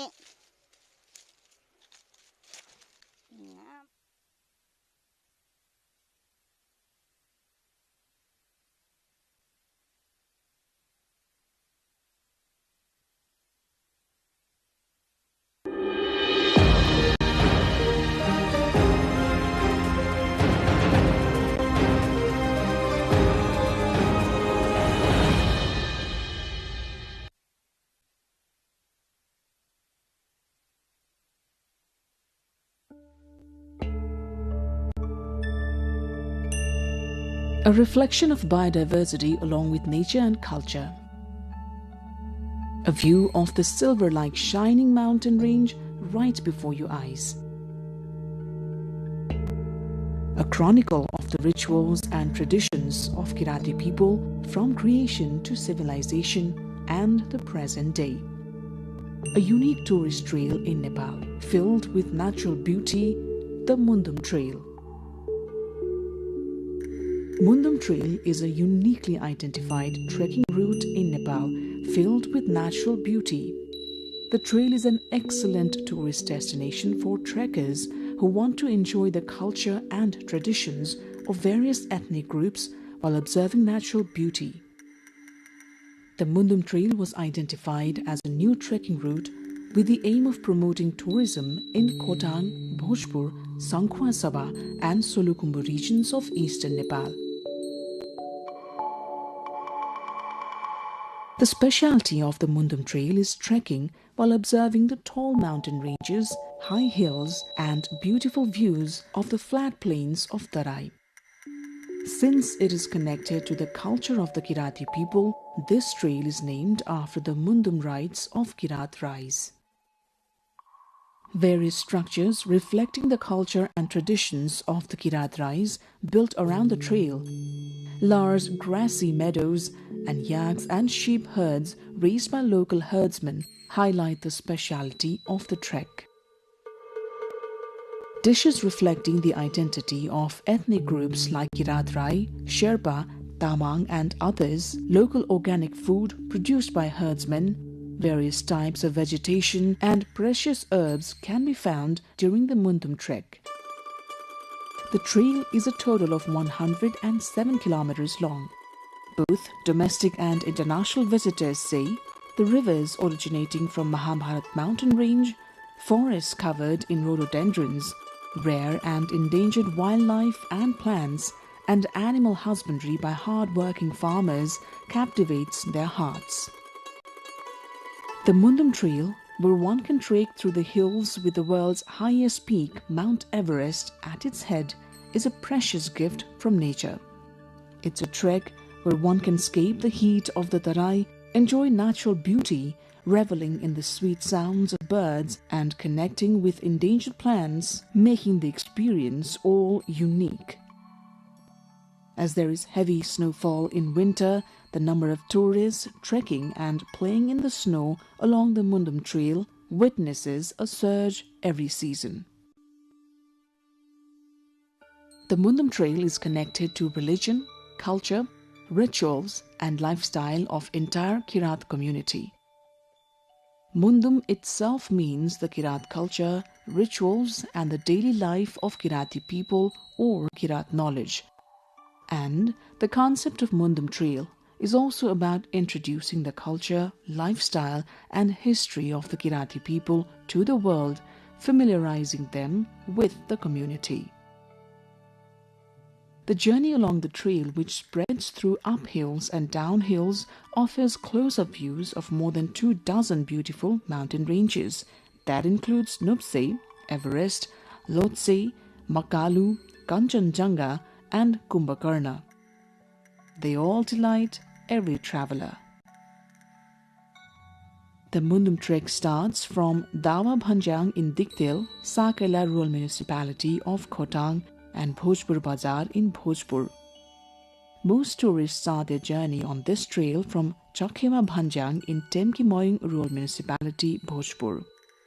The trek starting from Chakhema Bhanjang is a gift of biodiversity, culture and nature. The trail is also a tourist area listed among the 100 must-visit destinations selected by the government of Nepal. Temki Dada is an excellent tourist destination near the starting point of the Mundum Trail. It lies on the border of Bhojpur and Khotang. It is located at an altitude of about 3,032 meters above sea level and is a flat plateau on top of a single hill. The history of Temki Dada is also linked to Kirati civilization. Temki Dada is a habitat for various species of trees like jamb, rhododendron and chimal, as well as endangered wildlife such as Red Panda, Ghorol and Thar. Various places in Koshi province can be clearly seen from Temke Dada.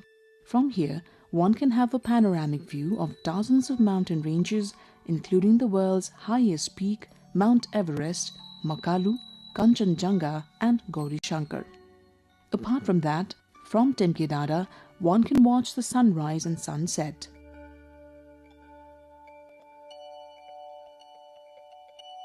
And when the weather is clear, one can even see the cities of Sikkim, Darjeeling, Kalimpong, Siliguri in India and cities in Bhutan. The Kirati people perform special worship on full moons of Baisakh. In this area, precious herbs, locally called Chiraito, Majito, Thulo Okhete, Pakhanbed, Nagbeli, Ban Karela, Muse Karela and Satua are found in abundance. Another major attraction of Temke Dada is the rhododendron. During blooming season, the forest in this area becomes vibrant red with fully bloomed flowers.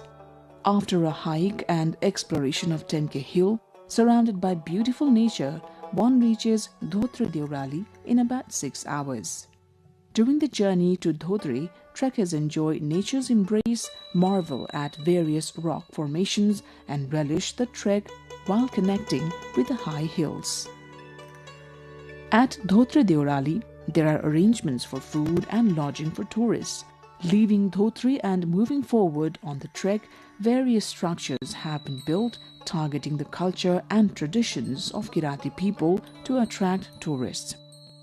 The Mundum Trail's construction began with a 35% investment from Koshi provincial government, 35% from Swiss government and 30% from the local government. Along this entire trail, rest stops, drinking water taps and stone platforms have been built for tourists. 15 ponds in the shape of a chindo, which is a traditional Rai vessel reflecting Kirat Rai culture, have also been constructed. This is a place where shamans have walked, a place of tantric power and an extremely scenic area. Mundum is the name of a Kirat scripture. The trail is named after this sacred name. This trail, which integrates various aspects of Kirati civilization, culture, history and life from Silichung to Mayung and then to Temke, and from Temke to Kualung and Tuachung, proceeds along the ridge of Mahabharat mountain range. Another special beauty of the Mundum Trail is Has Pokhari. Located at an altitude of 3,333 meters above sea level, Has Pokhari is a special destination that should not be missed during the trek. At the edge of Has Pokhari, a statue of Sumnima and Paruhang has been erected. According to Kirat Mundum, Sumnima and Paruhang are the creators of this universe. The gentle fragrance of various species of flowers blooming in the grassy meadows captivates every tourist visiting Has Pokhari. The rhododendrons that bloom in season in the Has Pokhari area make one feel like staying in the vicinity of the pond forever. During their journey to Has Pokhari, travelers can observe at least 16 species of rhododendrons that bloom during the spring season. Another important destination of the Mundum Trail is Mayung Dada. Located in Temke Mayung Rural Municipality of Bhojpur, Mayung Dada is a beautiful place with tourism potential. The journey to Mayung Dada, which is at an altitude of about 3,600 meters above sea level, takes place through the middle of a very smooth meadow. During this journey, any tourist with the melodious sound of music wishes to be immersed in the glory of beautiful nature, even if for a short while.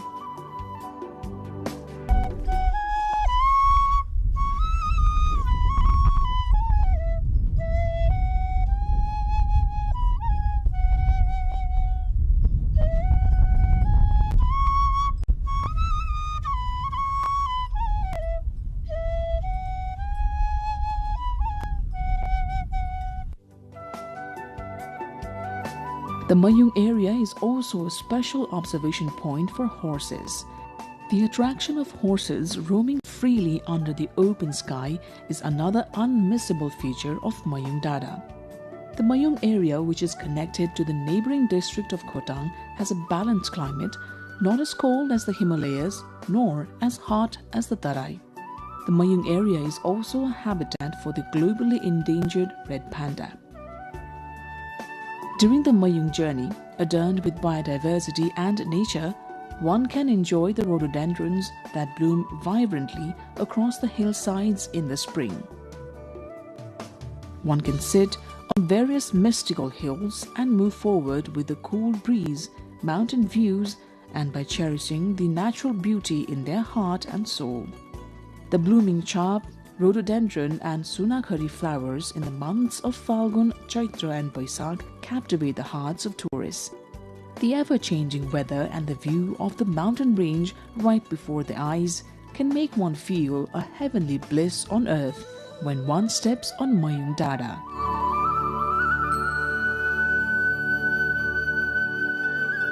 From Mayung Dada, most of the hilly districts of eastern Nepal, as well as the high hill plains and villages of Nepal and India, look as if they are in the palm of one's hand, making one want to keep watching. When the crimson rays of early morning sun touch the mountains on the other side, the joy of kissing the heights is immeasurable. From Mayung Dada, one can also view more than 24 beautiful Himalayan peaks. This includes Charbate, Mera Peak, Nuptse, Everest, Lhotse, Lhotse Sar, Makalu, Kanchenjunga and Kumbhakarna. Travelers say is less tiring and also does not give one altitude sickness. The trail located in the Mayung region is considered excellent, given the Laliguras trail of the TMJ region or the Tinjure, Milke, Jaljale area and the Khapta trail of the west. On the Mundum trek, after passing through Chakhewa Bhanjang, Mayung Dada has Pokhari, Satobato, Laure Bhir, Rawathap and Salpa Bhanjang. On the fourth day of the journey, one reaches the famous pilgrimage site Salpa Pokhari.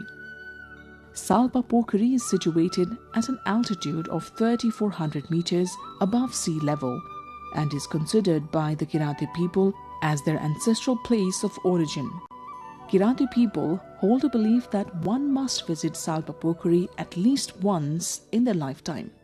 Hence, during Udholi and Ubholi full moons, many pilgrims visit Salpa Pokhari, a place filled with religious faith and natural beauty. Salpa Pokhari, known as the confluence of 4 districts, Khotang, Solukhumbu, Bhojpur and Sankhwa Sabha, is a place of natural beauty. Salpa Pokhari is located in Dobhani village of Salpa Silichung rural municipality in Bhojpur. It can be reached via the Mundum trail, passing through Dikdel in Khotang, Lal Kharka and Mayung Dada. However, there are other routes to reach Salpa Pokhari as well. It is said that Tenzing Norgay Sherpa and Edmund Hillary used the route through Salpa Pokhari during their first ascent of Mount Everest. Salpa Pokhari is also a multi-religious center of faith. As apart from Kiratis, various ethnic groups, including Hindus and Buddhists, hold fairs at this place 4 times a year. There is a religious belief that people who are born unable to speak can start speaking after being dipped in the waters of this pond, and childless couples are blessed with children after visiting Salpa Pokhari.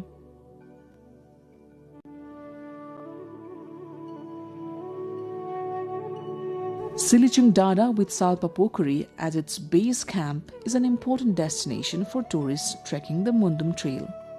Tourists who reach Salpa often make a return trip to the summit of Silichung Dada, which stands at an altitude of 4,100 meters. Specially considered a significant center of religious faith for the Kirati people, from the Silichung peak one can easily view the Himalayan range as well as the flat plains of the Tarai.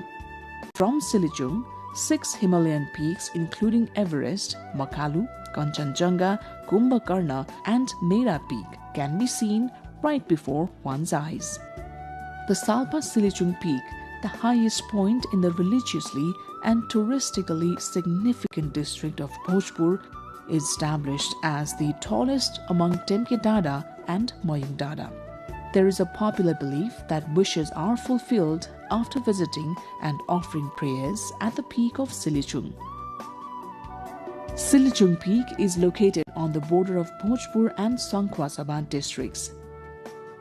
It is useful not only for anchoring one's religious faith, but also for savoring the unique blend of nature and culture. From the peak of Silichung, one can directly see Salpa Pokhari to the south and the villages of Solukhumbu, Sangkhwa and Bhojpur. The valley and plains formed by the Arun River, which flows through Bhojpur and Sangkhwa can be easily viewed from this area. From Silichung, one can also enjoy panoramic views of the sunrise and sunset. At sunrise, a captivating view of mist in the Arun Valley can be seen from this spot. When the weather is clear, climbing Silichung Peak brings a feeling of heavenly bliss. The Silichung area is as naturally beautiful as it is culturally significant. In recent times, Kirat, Hindu, and Buddhist followers have come to regard Silichung Peak as a common pilgrimage site. A large number of shamans gather here during the full moons of Bhadra, Kartik, and Vaisakh. Shamans in particular ascend Silichung to gain power and knowledge. The fragrance of the extremely aromatic bhairung, sunpati, and other fragrant herbs and flowers found around Silichung makes the stay there even more pleasant. There is a Mundum myth that Kirati people gain power from this area, envisioning it as the place where the world was created, starting from the hearth, the main pillar, the main door, the eaves, the flower garden, the resting place, and the final water source, while praying to their ancestors for divine power. Upon reaching this point, the Mundum trek can be considered complete for the time being.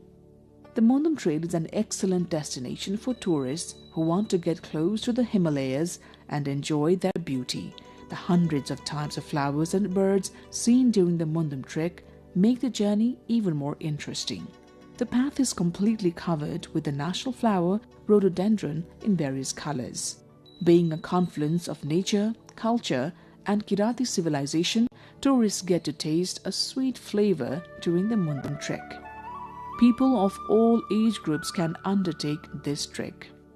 On both sides of the trail, the language, religion, rituals, and culture, as well as the lifestyle of 10 different Kirati-speaking Rai groups are vibrant. This region contains descriptions of the Kirati people from their creation to their civilization, their migration, various activities and rituals and traditions from birth to death. During this journey, one can truly feel a spiritual connection with their ancestors and with those who have passed. Locals have added new dimensions of tourism to the Mundum Trail. Along with homestays, one can also experience goat stays, which is staying in a herder's shed during the Mundum trek. Local herders warmly welcome the trekkers. This trail of indigenous civilization has recently emerged in the tourism world as a top cultural destination. Therefore, developing the Mundum Trail, an exceptional confluence of nature and culture, into a model destination, developing the Mundum Trail, an exceptional confluence of nature and culture, into a model destination for recreation and study for both domestic and international visitors has become a pressing priority.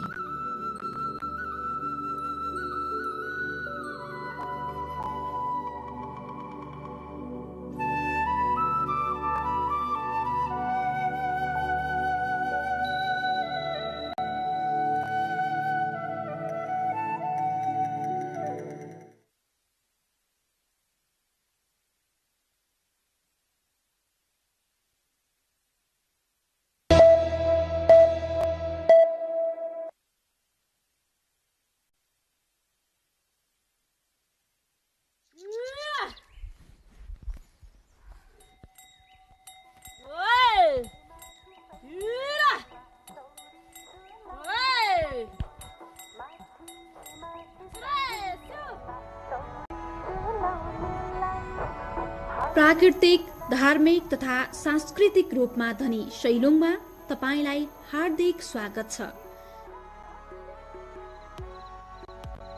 यहाँको भौगोलिक इतिहास निकै आश्चर्य लाग्दो छ। प्रथम बुद्ध साङ्गेले स्वर्गबाट झरेर प्रवचन दिनुभएकाले पहिले यस ठाउँलाई साङ्गेलुङ भनिन्थ्यो।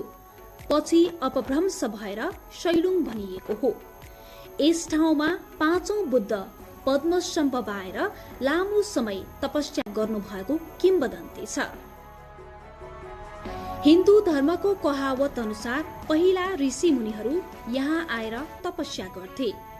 कलियुग सुरु भएपछि पाप देख्न नपरोस् भनेर प्रत्येक ठाउँमा ऋषिमुनि अलग भए र यी ठाउँमा थुम्का निस्किए। तपाई हामी अहिले यस्ता 108 भन्दा बढी अवलोकन गर्न सक्छौं।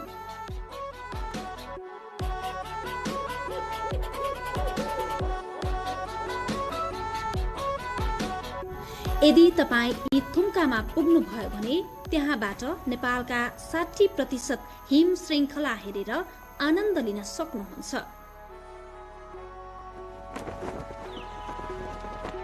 महालङ्गुर, रोलबालिङ, अन्नपूर्ण हिम श्रृङ्खलाहरू तपाईलाई हेरेर चम्किनेछन्।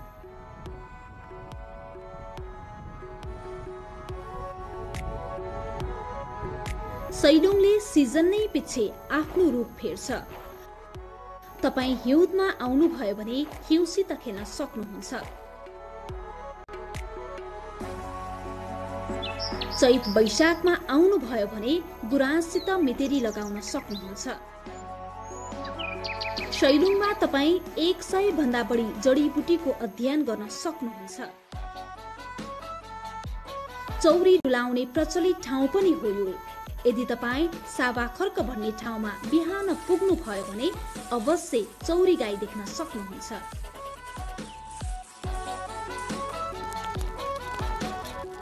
चौरी गोठमा पोसिलो चौरीको दुध पिउँदाको आनन्द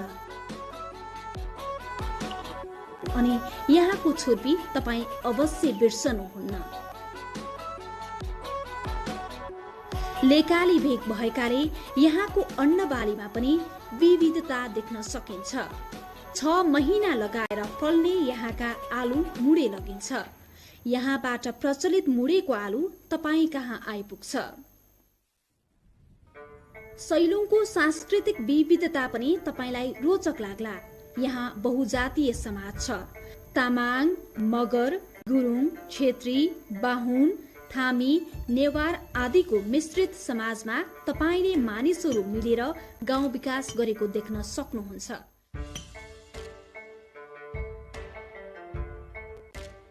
अझै तपाईलाई साहसिक खेल मन पर्छ भने यहाँका गुफाहरूले तपाईलाई पर्खिरहेका छन्। यस्तो रोमाञ्चक ठाउँ काठमाडौँबाट 120 किलोमिटर दूरीमा मात्र छ।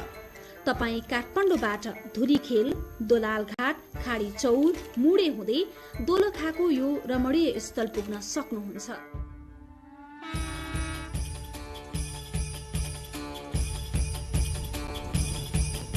खान बस्नका लागि यहाँका आधुनिक होटलहरू र हिँड्न डुल्नका लागि बनाइएका फराकिलो बाटोले तपाईलाई पर्खिरहेका छन्।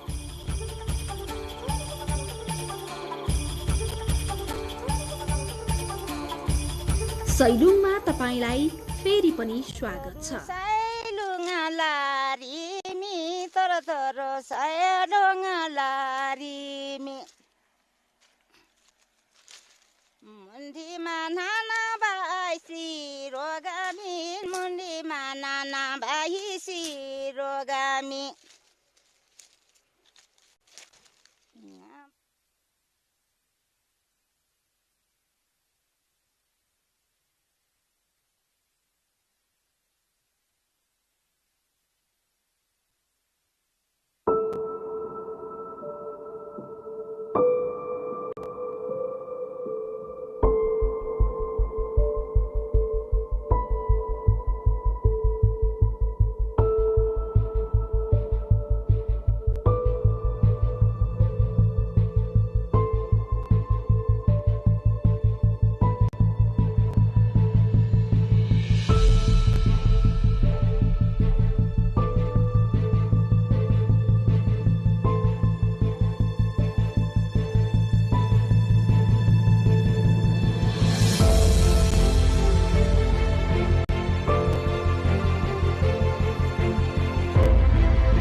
Welcome to the studios of NTV World in Kathmandu.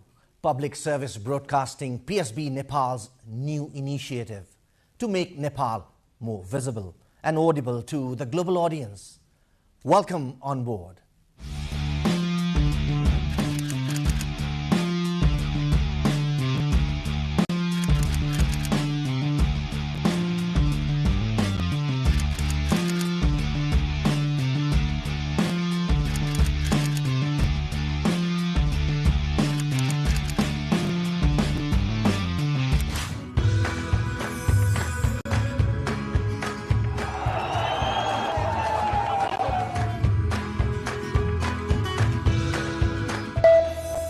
This is NTV World.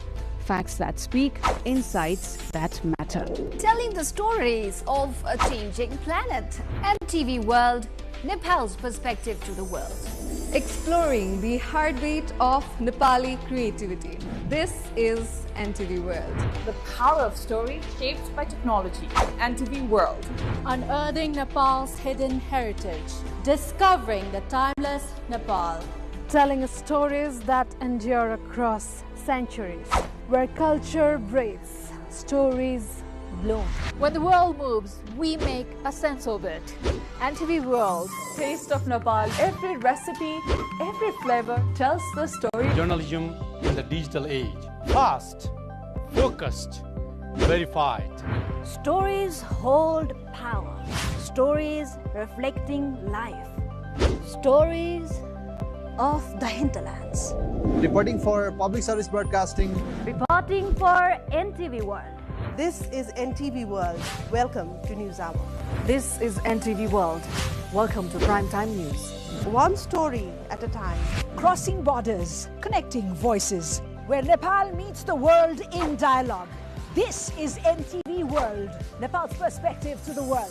Voices that connect Nepal to the world, bringing perspective, region and relevance to every story.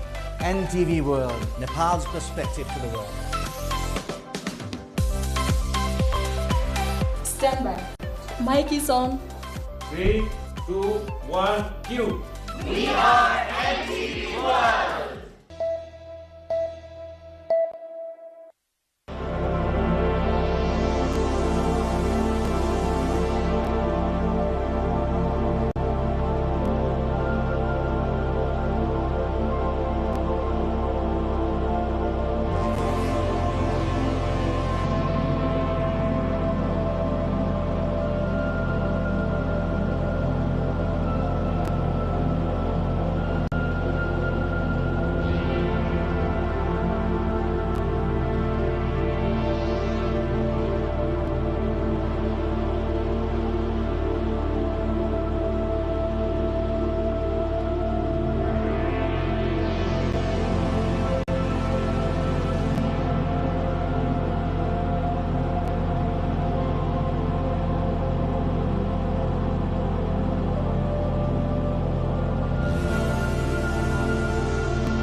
European Commission President Ursula von der Leyen says Europe's strategic interests are inseparable from Ukraine's reaffirming Brussels' commitment to stand firmly with Kyiv as peace negotiations continue. Her remarks followed a high-level international call involving Ukrainian President Volodymyr Zelensky, U.S. Secretary of State Marco Rubio, and senior European leaders aimed at pushing forward efforts toward a lasting peace.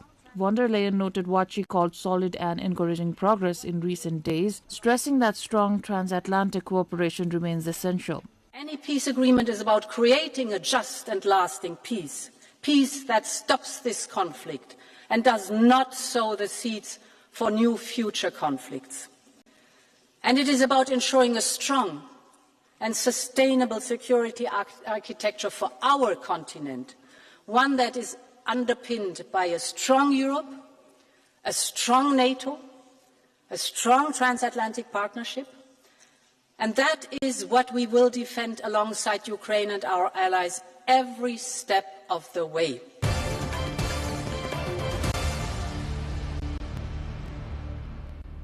In southern Thailand, days of relentless torrential rain have left entire communities submerged, with residents wading through waist-deep floodwaters. One of the region's main tourist hubs has been severely inundated, stranding people in homes and hotels and disrupting transport across the area. Authorities say at least 13 people have been killed, prompting the government to declare a state of emergency in Songkhla province, a key economic and coastal region near the Malaysian border. Emergency teams are working to evacuate vulnerable residents, but access remains difficult as flood levels continue to rise. Thailand's meteorological department is warning of more heavy rain and the potential for flash floods in the coming days, raising concerns that the situation could worsen in a region already prone to seasonal monsoon flooding. International aid organizations say they are monitoring the crises as thousands remain affected and tourism, one of Thailand's major economic lifelines, faces renewed disruption.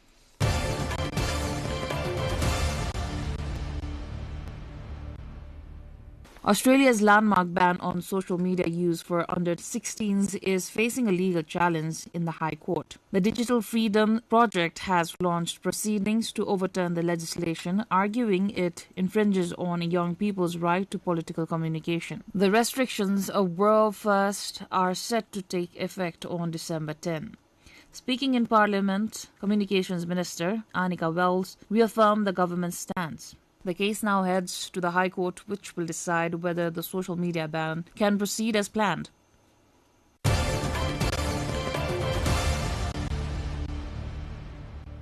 Pope Leo is urging restraint in the Middle East amid rising tensions between Israel and Hezbollah following an Israeli strike on Beirut that has heightened fears of further escalation. Speaking to journalists as he departed the papal residence in Castel Gandolfo to return to the Vatican, the Pope called on all parties to abandon the use of arms as a way of solving problems. His appeal comes at a sensitive moment, just days before he begins a closely watched visit to Lebanon and Turkey on Thursday, his first trip to the region since taking office. Vatican officials say the Pope hopes to encourage dialogue as violence threatens to spill beyond existing conflict zones.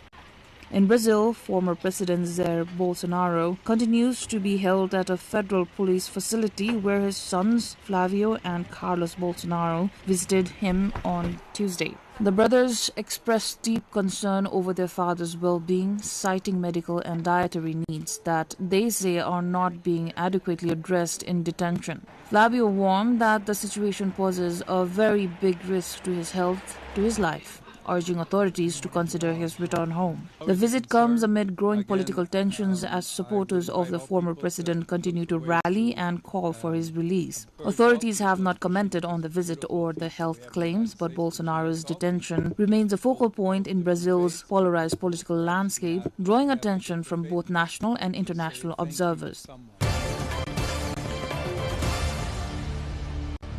In Mexico City, hundreds of people gathered in the capital's center demanding justice for women who have suffered violence as the country continues to grapple with some of the highest femicide rates in the world. Protesters carried banners, chanted for accountability, and called on authorities to strengthen protections for victims and survivors.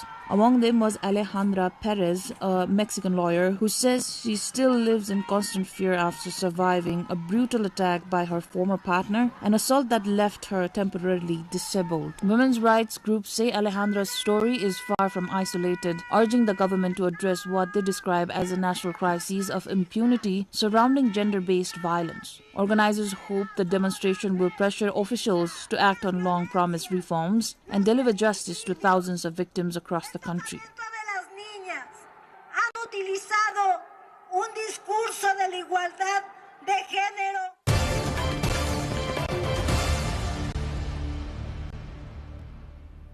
China-born giant pandas Huan and Yuanzi are back on home soil, arriving safely in Chengdu, Sichuan province of the country, after a chartered flight from France. The pair was immediately transferred to the Chengdu research base of giant panda breeding, where they will spend at least a month in quarantine and medical observation. Huan and Yuanzi, both born in 2008, had lived at Beauvau Zoo in France since 2012. Their return follows weeks of preparation, with China dispatching a team of expert keepers and veterinarians to France to ensure a smooth, stress-free journey.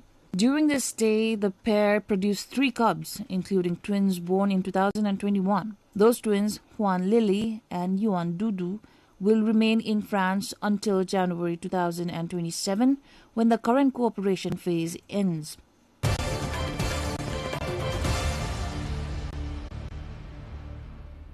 Tokyo has wrapped up its first ever Deaf Olympics, hosting athletes with hearing disabilities for 12 days from November 15. Organizers revealed that around 280,000 spectators attended the event, nearly triple their initial target of 100,000. The Tokyo 2025 Deaf Olympics marks a milestone in making sports more inclusive and accessible worldwide.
स्वागत छ लुक्लामा तपाईहरुलाई राम्रोसँग आउनुभयो के प्लेनमा डरहरु लाग्नु भएन plane भित्तैमा ठोकेला जस्तो हुन्छ यहाँ त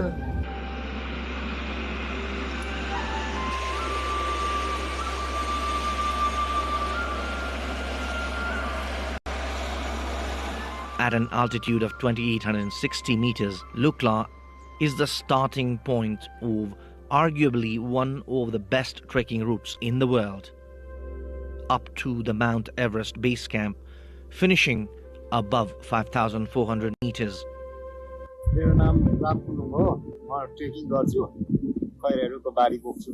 Ram is one of hundreds of seasonal porters in the route.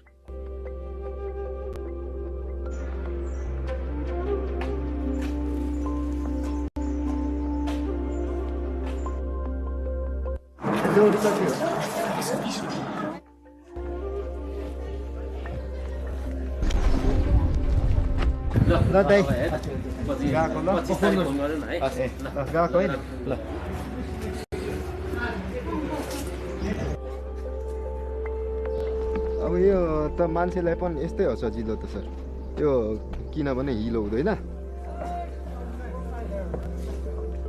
Base camp जाँदा अब क्याम्पको 1000 रुपैयाँ हुन्छ डबल बारी बोके दुई तीन क्याम्प जति हिँडिन्छ त्यतिखेर चाहिँ 5000 जति बस्छ The route is popular, in fact crowded. This is only for the 2 months of April and May, and so is the profession of Ram a seasonal affair. अब कुनै खेर पाइन्छ कुनै खेर पाइँदैन मान्छे यतिकै हुन्छ त अब कुनै खेर त अब 4-5 दिन यतिकै बसेकै बजारतिर आयो घुम्यो यतिकै फेरि कोठामा फर्केर आयो अब बाकी खाना खाँदै बस्यो त्यस्तै हो सर विदेश जाउँ त अब लाग्छ जानुलाई पनि फेरि अलिक गाह्रो छ पैसा चाहिन्छ अब पैसा छैन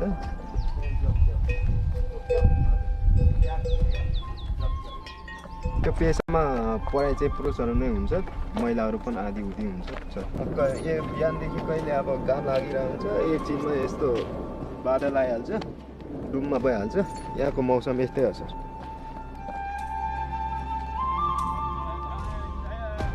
पढेको भए त बाँकी अब सानोतिनो जबहरु हुन्थ्यो कि Trekkers pass through nearly 6-7 small hamlets along the Lukla-Namche section of the route. यहाँ सबै घरमा बिजुली पानीको राम्रो व्यवस्था छ sir The locals do not have infrastructures or might have resected roads, but they have embraced development. नाम चाहिँ लुक्ला सबै बाटो बढी नै राख्ने बाटो राखिदिनु भएको छ The topography is inhospitable, but the people are friendly. यहाँ हरेक गाउँको आफ्नो आफ्नै हाइड्रो बिजुली निकाल्ने पावर छ Solar panels give much needed warm water to survive the cold. No wonder everything comes at a cost here. Charging a cell phone or getting a Wi-Fi connection. पहिला सारै दुःख पाइयो मम्मी सानैमा बित्यो अनि पढ्नै पाएन यस्तो दुःख गर्नु परेछ अब छोराछोरीलाई चाहिँ यस्तो दुःख गरेर भए पनि पढाउँछु अंग्रेजी बोल्ने भए त अब कति अब खैराहरू भेट्छन् हिजो पनि 4 जना भेटे थियो फाल्टो ग्रुप अब अंग्रेजी बोल्न जानिदैन त्यही भएर पठाइदियो ल अब यहाँ चाहिँ खाना खाने ठाउँ हो यहाँ खाना खानु पर्यो सबभन्दा धेरै थुक्पा नै हो किनभने अरु खाजा पनि जान्छ नि त जानु त बनाए भने जान्छ तर त्यो सकिहालेन भने फेरि त्यो बिग्रिन्छ के अमिलो Food is no more cooked in firewood like in the past, despite LP gas cylinders arriving either on humans' back or the beast of burdens. Our first day trek concludes at Phakding, a small hamlet at an altitude of 2,610 meters. Almost all trekkers lodge here on the first day to acclimatize themselves for higher elevations.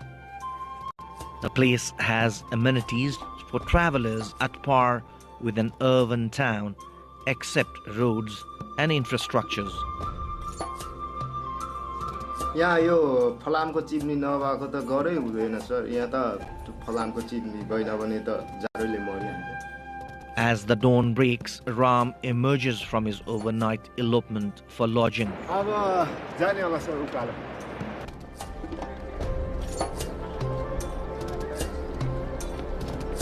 यो अलिक सपना बिग्रियो अनि त्यति राम्रो सुकेन सपनामा त खै कस्तो अचम्मक सपना देख्यो सपनामा चाहिँ बुढी चाहिँ अर्कैसँग गएको देखेको खै के कुरामा चाहिँ डिस्केस भएको जस्तो भयो अनि त्यहाँबाट चाहिँ कपडा सपडा प्याक गरेर हिँडेको सपना देख्यो के गर्न सकिएन खै कहिले के गर्ने हो भन्छ बुढी राम्रो छ सपना चाहिँ त्यस्तो देखेँ कस्तो अचम्म लाग्यो बुढी फेरि मभन्दा ठुलो छ कि मभन्दा त राम्रै पनि छ ठुलो पनि छ त्यस्तो सपना देख्दा चाहिँ कुनै खेर चाहिँ अब डर पनि लाग्छ क्या बा पछि अब छोडेर हिँडिने हो कि अब आफूसँग केही नभएपछि त होइन बा अब हिँडिने हो कि जस्तो पनि लाग्छ यो सागो हो यो सागो चाहिँ काठको बनाएको यो बर्खामा ठुलो पानी आउँछ ठुलो खोला आउँदाखेरि त बगाएर लगिहाल्छ फेरि बनाउँछ यो चाहिँ पारी घाँस दाउराको लागि बनाउँछ The Kumbh region has more than a dozen suspension and concrete bridges to safely cross the Dudh Kosi, meaning Milk White Kosi and its tributaries. As we continue our steep climb towards Namche Bazaar, we pass through freshly felled pine trees. यो चाहिँ घरको लागि काठ काटेको हो यो घरको काठ काट्दाखेरि चाहिँ यो निस्केको दाउरा हो सर यो दाउरा अब सधैँभरि फुल्दैन कुनै बेला फुल्दाखेरि चाहिँ काट्ने Only permitted numbers are cut every year, while the locals do not forget to grow pine saplings in their backyard to replace the cut ones.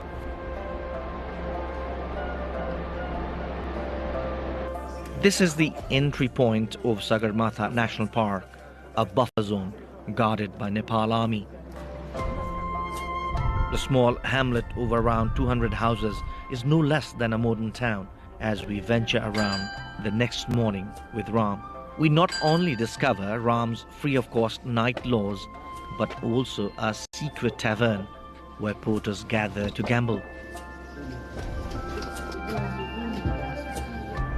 Tourist आएन भने त अब यहाँ त अब गाह्रो छ नि सर अब आलु मात्रै फलाएर अब के खानु यहाँ त्यो पनि अब आलु धेर फल्दैन कम फल्छ टुरिस्ट आएन भने त धेरै गाह्रो छ सर अब छनु त छ कि अझ यो भन्दा राम्रो यो भन्दा नि अब राम्रो अब घरहरू बनाओस् राम्रो सरसफाइ होस् अब राम्रो सुविधा होस् त्यहाँदेखि चाहिँ आउँछ यहाँ त अब त्यस्तो मोटरहरू आयो भने त फेरि हामीलाई गाह्रो भइहाल्छ नि सर अब हामी फेरि अब हामी पोटरहरू फेरि त्यतिकै हुन्छ बेरोजगार हुन्छ अब हाम्रो त अब खै जिन्दगी त अब यस्तोले त अब गाह्रै हो तर अब के गर्नु त सर अब खासै अब केही अब गर्ने बाटै छैन हाम्रो अब यही नै हो हाम्रो त A phone call from Lukla upsets us more than Ram as he misses a much better opportunity to accompany trekkers to the base camp.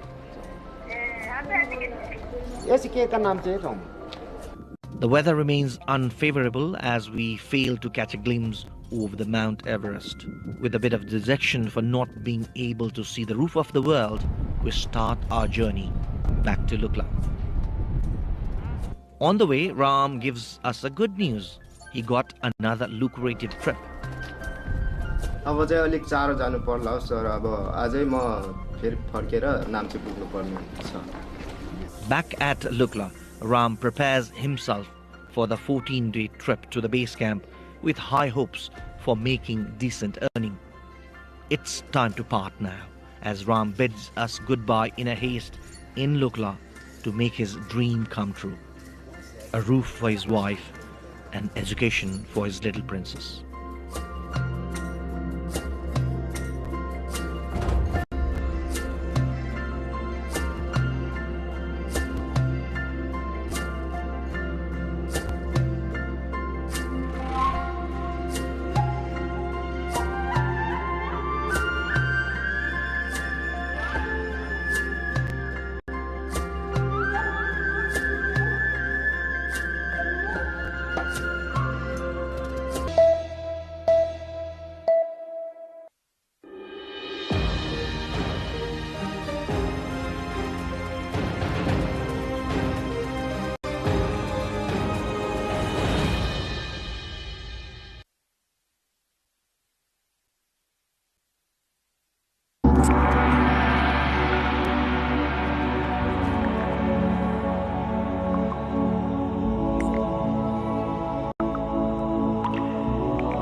The number of devotees collectively chanting, admiring and understanding these holy chants has reached 2 billion all across the world now.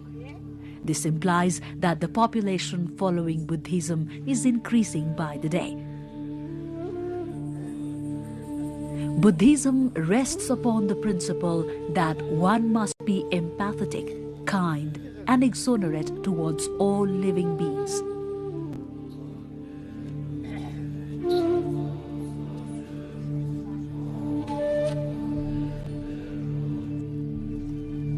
Love, brotherhood, and mutual harmony is the only way towards peace at present, when the whole world is entangled within warfare, fighting, and conflicts. Anyone seeking for peace can find it within themselves on internalizing the words and messages of Gautama Buddha.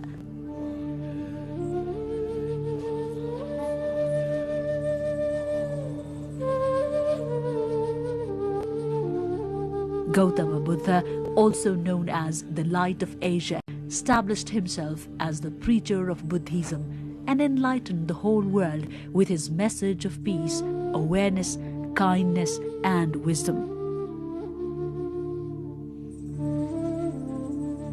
Buddha sacrificed his whole life urging for the need of truth, justice, and altruistic feeling within mankind.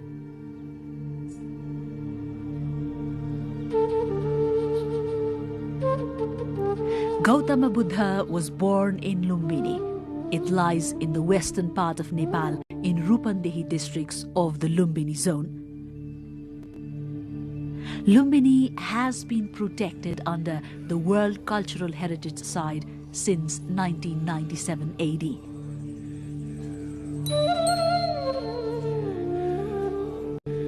In the year 1896, the then senior officer of Palpa, Kharga Shamsher, and German expert Dr. A. Fuharer jointly carried out the work of archaeological excavation and investigation of Lumbini.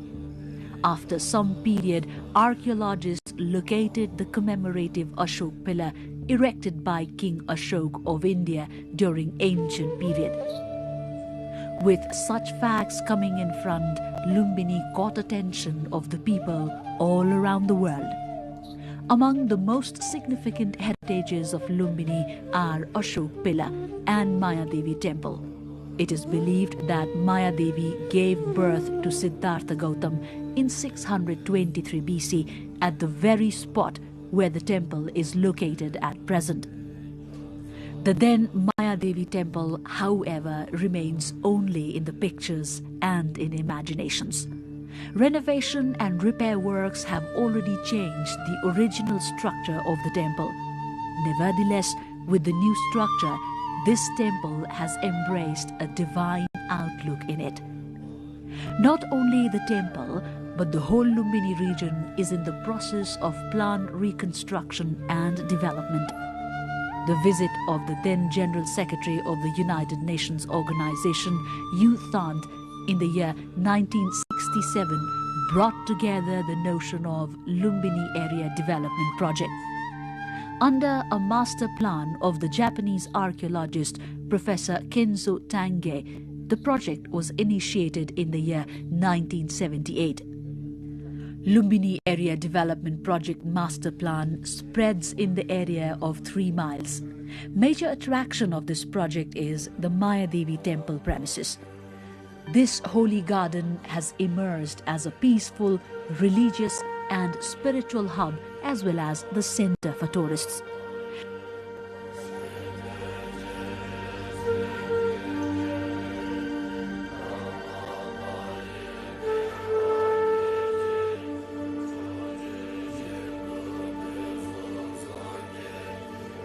This garden located in the southern part of the temple, has assimilated a number of objects of archaeological and historical importance. The whole area appears magnificent, with a calm lake and beautiful parks.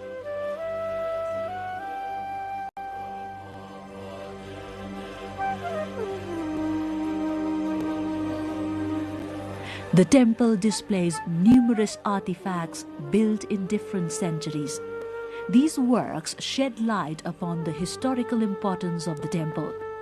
It is assumed that works of repair and renovation were carried out time and again since the reign of the Maurya dynasty till 8th century BC. The outer wall of the temple spreads 26 meters in the east-west and 21 meters in the north-south direction. During its excavation, 5 rooms in the east-west and 3 rooms in north-south direction were discovered. 3 of these rooms are square and the remaining 5 are rectangular in shape. There is an ancient Mayadevi idol showing the birth of Lord Buddha inside the temple.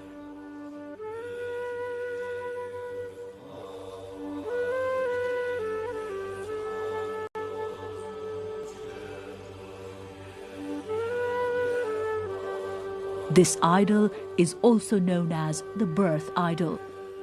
The remains inside the temple date back from 5th century BC to the 7th century BC.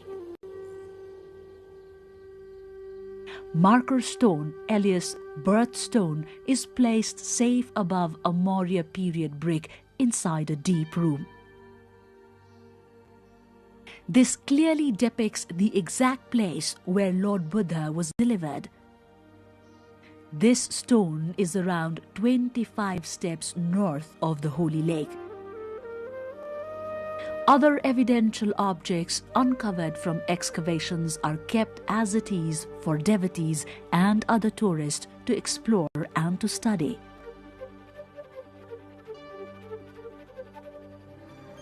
Ashoka pillar near to Mayadevi temple is believed to have been erected by King Ashoka in 249 BC during the 21st year of his enthronement.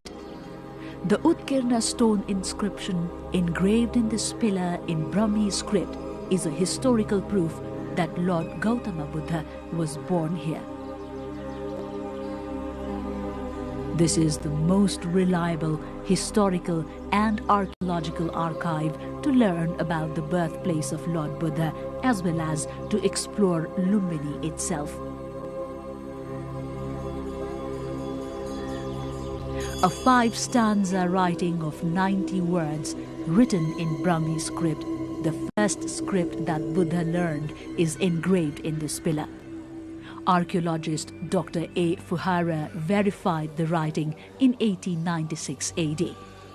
This script attests huge and significant information about Lumbini. In the northern side of the Ashoka pillar lies Puskarini, or the holy pond. Legends say Mayadevi took the holy dip prior to the birth of Lord Buddha in this pond, and that baby Buddha too had his first bath. Architectural fragments of different size and shape collected from various excavations are protected in the southeast, northeast and western direction of the Mayadevi temple. On close examination of the temple, the tradition and technology of Maurya dynasty is revealed. Some monasteries are constructed using the remains of Lord Buddha, while some other incorporates the remains of his followers, and few others have been constructed in Buddha's reminiscence. These monasteries depict the then art, custom, religion and tradition.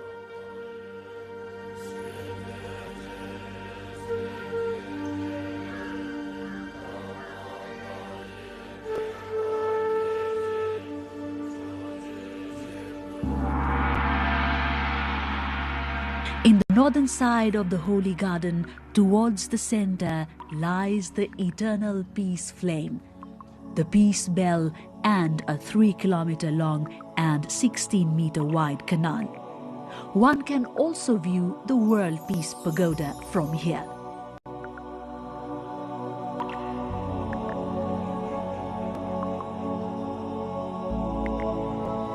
The canal divides the whole area into 2 sections.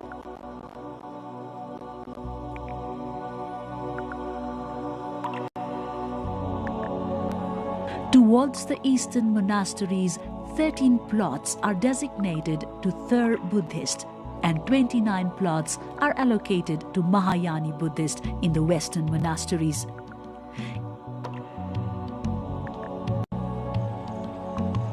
In eastern region, various countries and Thar Buddhist organizations have constructed a number of monasteries following their native architectural texture. Myanmar, Sri Lankan, Indian, Cambodian and Thai government, including Nepalese, have constructed stupas and guest houses in these areas following the agreement with Lumbini Development Trust.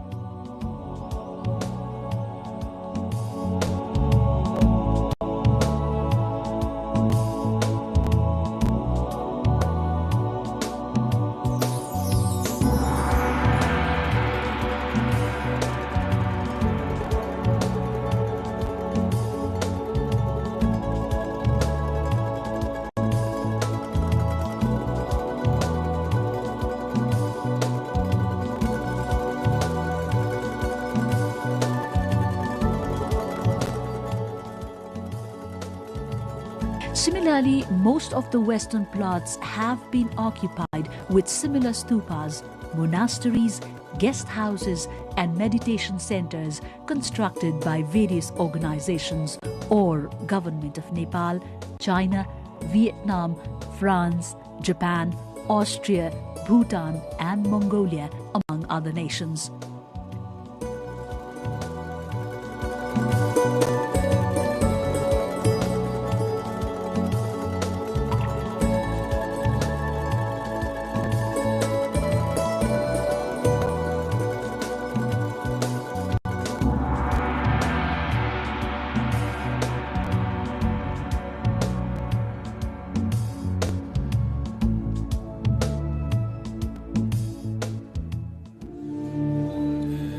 In these monasteries, Buddhists perform their regular worship, enchantments and meditations according to their own customs.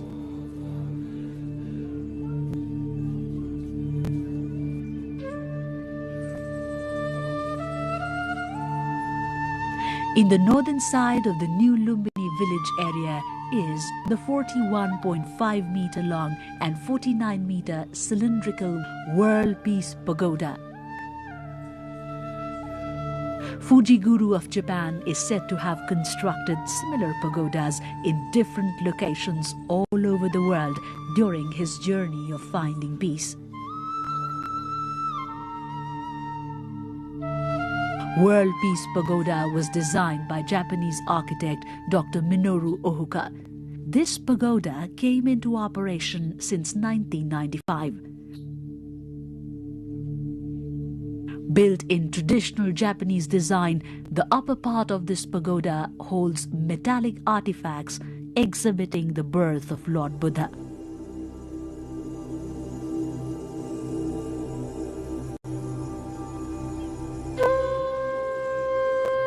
Lumbini Museum and Lumbini International Research Center are other important places to visit once one reaches Lumbini. These buildings, constructed in pagoda style, portray an architectural masterpiece in themselves. Inside Lumbini Museum, the archaeological remains found during the excavation of Lumbini area are preserved inside a large hall. One can easily gather information about the birthplace of Lord Buddha and the then contemporary society and culture exploring these heritages.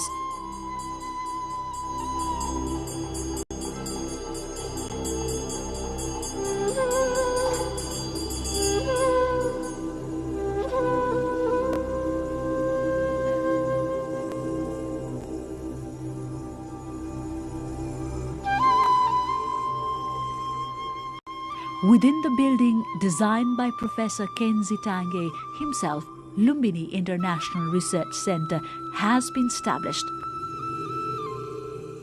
More than 3,500 research materials and texts on Buddha, Buddhism, history, philosophy, knowledge, and teachings of Buddha can be found here.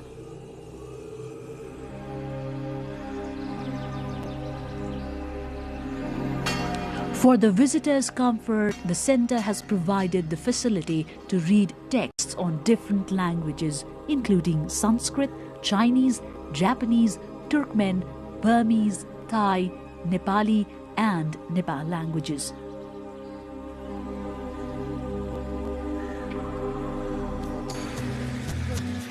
There is an easy access of air as well as terrestrial transportation to reach Lumbini. The nearest airport to Lumbini is the Gautama Buddha Airport located in Bhairahava. One can also take roadways from different cities of Nepal to reach Lumbini easily. Situated in northwestern side of Kathmandu, Lumbini is 327 kilometers far from the capital. From the Indian border Sunauli, it lies in the distance of a mere 26 kilometers. Visitors can find ample bus, cabs, rickshaws, and other transportation means to explore the whole area of Lumbini. Accommodation in Lumbini is again not a big deal. There are a number of hotels, lodges, and restaurants ranging from expensive ones to medium and cheap motels in the market area.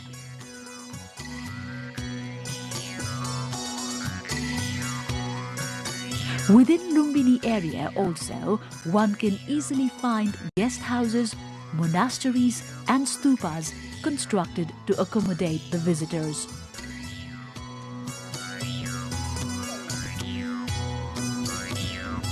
The overall development works of Lumbini is spearheading on the basis of Lumbini Development Master Plan.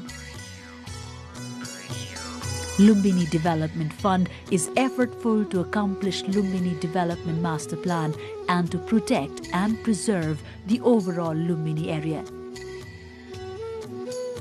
If you are planning to travel the birthplace of Lord Gautama Buddha, the holy Lumbini, we cordially invite you to explore all these spots of historical and archaeological importance, all related to Lord Buddha. You can travel around to see the ancient palace of King Suddhodana, father of Lord Buddha in Kapilvastu, and the debris of the earliest capital of Shakya kings, Tilaurakot, still preserved with high importance.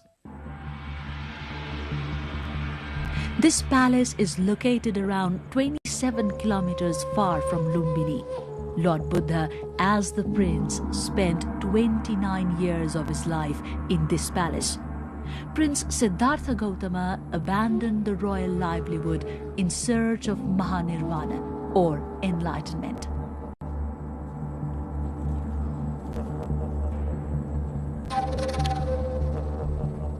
In the year 1898 AD, Indian archaeologist P.C. Mukherjee, following the description of Chinese traveler Hu Yansanga, and unveiled the unknown facts about Tilaurakot after his 4 months-long research and excavation works.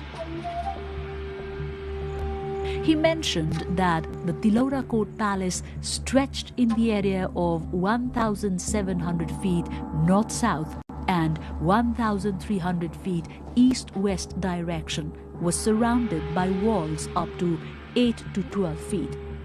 The main entrance gate had Buddha stupas and monasteries in both the sides. All these buildings are under excavation and protection at present. Mukherjee has also maintained that King Suddhodana ruled his kingdom from the same palace. Hence, no doubt remains on the fact that the present Tilaurakot was ancient Kapilvastu. Archaeological debris as well as ancient palace and east-west entrance constructed since 4th century BC to 2nd century BC can be observed vividly now as well. Another historical site of Lumbini is Kudan, also known as Lauri Kudan, around 28 kilometers southwest of Lumbini. Myths have it that Lord Gautama Buddha met his father King Suddhodana at this very spot for the first time on returning to his hometown Kapilvastu after attaining enlightenment. Others say Prajapati Gautami, Gautam Buddha's foster mother, handed him Kayas Vastra at this place. Some others also claim that at this very site, Gautama Buddha's son Rahul transformed into Buddhism and turned a saint. Inscription held the existence of 4 walls and 1 buried well at this place. However, only 3 walls can be seen at present.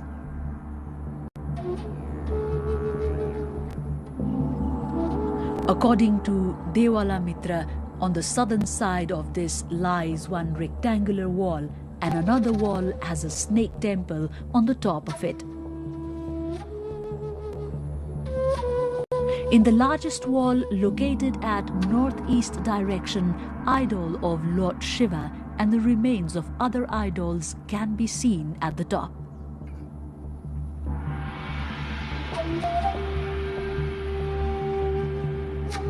"500 meters north of King Suddhodana's palace lay 2 stupas. Experts say these stupas are the graves of King Suddhodana and his queen Maya Devi. The largest stupa has the area of 52 feet and is 75 feet high, whereas the smaller one has the area of 26 feet. The largest stupa is said to be constructed in the 4th century BC and was reconstructed 3 times during the 2nd and the 1st century BC. Similarly, the smaller stupa is believed to have been constructed in between the 2nd and the 1st century BC.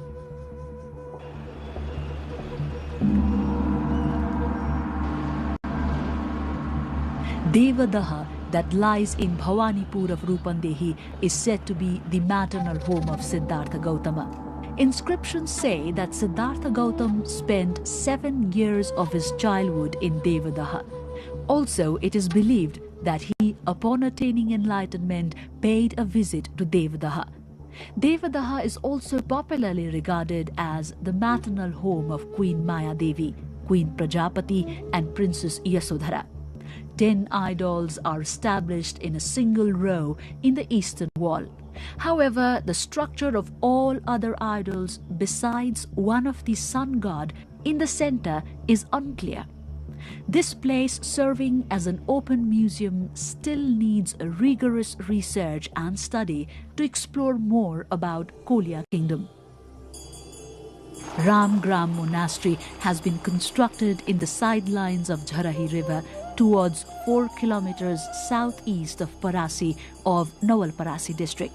7 meters in height, this monastery was constructed establishing 1 metallic remains of Lord Buddha in its base. This monastery is one among the 8 monasteries constructed worldwide with the metallic remains in their base. This monastery was constructed upon the order of the king of Ramgram. He was the 8th king to receive the remains of Lord Buddha. Buddhist religious texts say that King Ashoka was in his mission of collecting remains of Lord Buddha from all 8 monasteries to construct the 84,000 stupas. But he was not allowed to extort the remains of Lord Buddha from Ramgram Monastery. Around 9 kilometers north from Tilaurakot lies a pond named Sagarwa or Lambu Sagar. The pond has high significance with regard to its archaeological value. This pond is popularly recognized as the spot where Koshal rural king Naresh Birudhak killed the thousands of Shakyas at the same time during the 5th century BC. Inscriptions have it that this pond extends 1,059 feet towards the length and 225 feet towards the breadth and was discovered in 1895 AD. However, only few remains and a mark of the pond can be traced here at present. Gotihawa is renowned as the birthplace of Manushi Krakuchandra Buddha. It is also said that Krakuchandra Buddha met his father at the very place after attaining nirvana. Debris of Ashoka pillar, ancient well, bricks and other remains can be retrieved in the buried form from here. Major Wada and P.C. Mukherjee excavated Gotihawa in 1895 AD and mentioned that Krakuchandra Buddha was born here.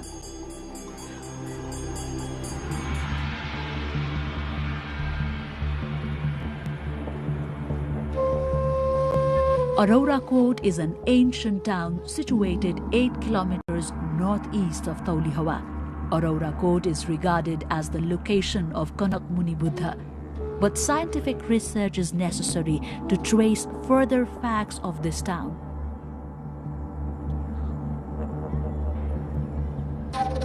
Meanwhile, manuscripts have it that Niglihawa, 7 kilometers far in the northern side of Taulihawa, is the birthplace of Kanak Muni Buddha. It is the same place where he got enlightenment. They also say that archaeologist Dr. Fuhara discovered inscriptions in ancient stupas at this very place.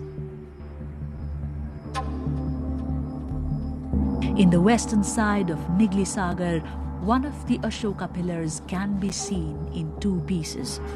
In an inscription written in Brahmi script, Pali language, it is mentioned that King Ashoka erected this pillar when he reached Kapilvastu. When he reached Kapilvastu Lumbini during the 3rd century BC. King Ashoka was said to be in pilgrimage.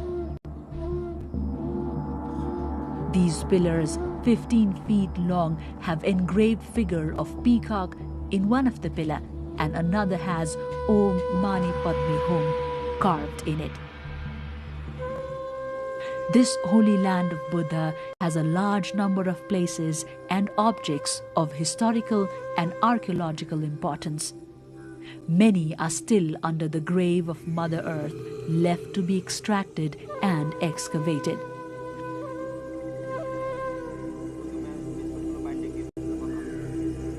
After watching this documentary about Holy Land of Lord Buddha, you need not reach far to realize peace.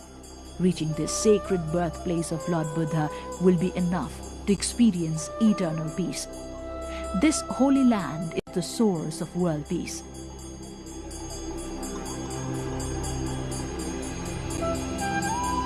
Lumbini is the center of serenity and harmony among all the people in the world. World Cultural Heritage Site and Shakya sage Gautama Buddha's birthplace is a precious gift for the whole world.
गुरु गोरखनाथका तपोभूमि गोर्खा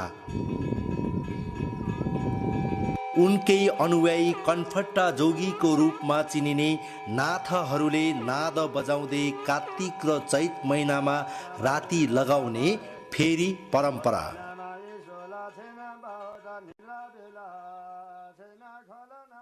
चैत र कार्तिकमा चाहिँ यो बजाइन्छ यो बजाएपछि नाथ बजेपछि काल पनि भएको छ भने नाथ बजे काल भए काले कानेका दूर जाए भनेर हामीले फलाकिन्छ यसलाई।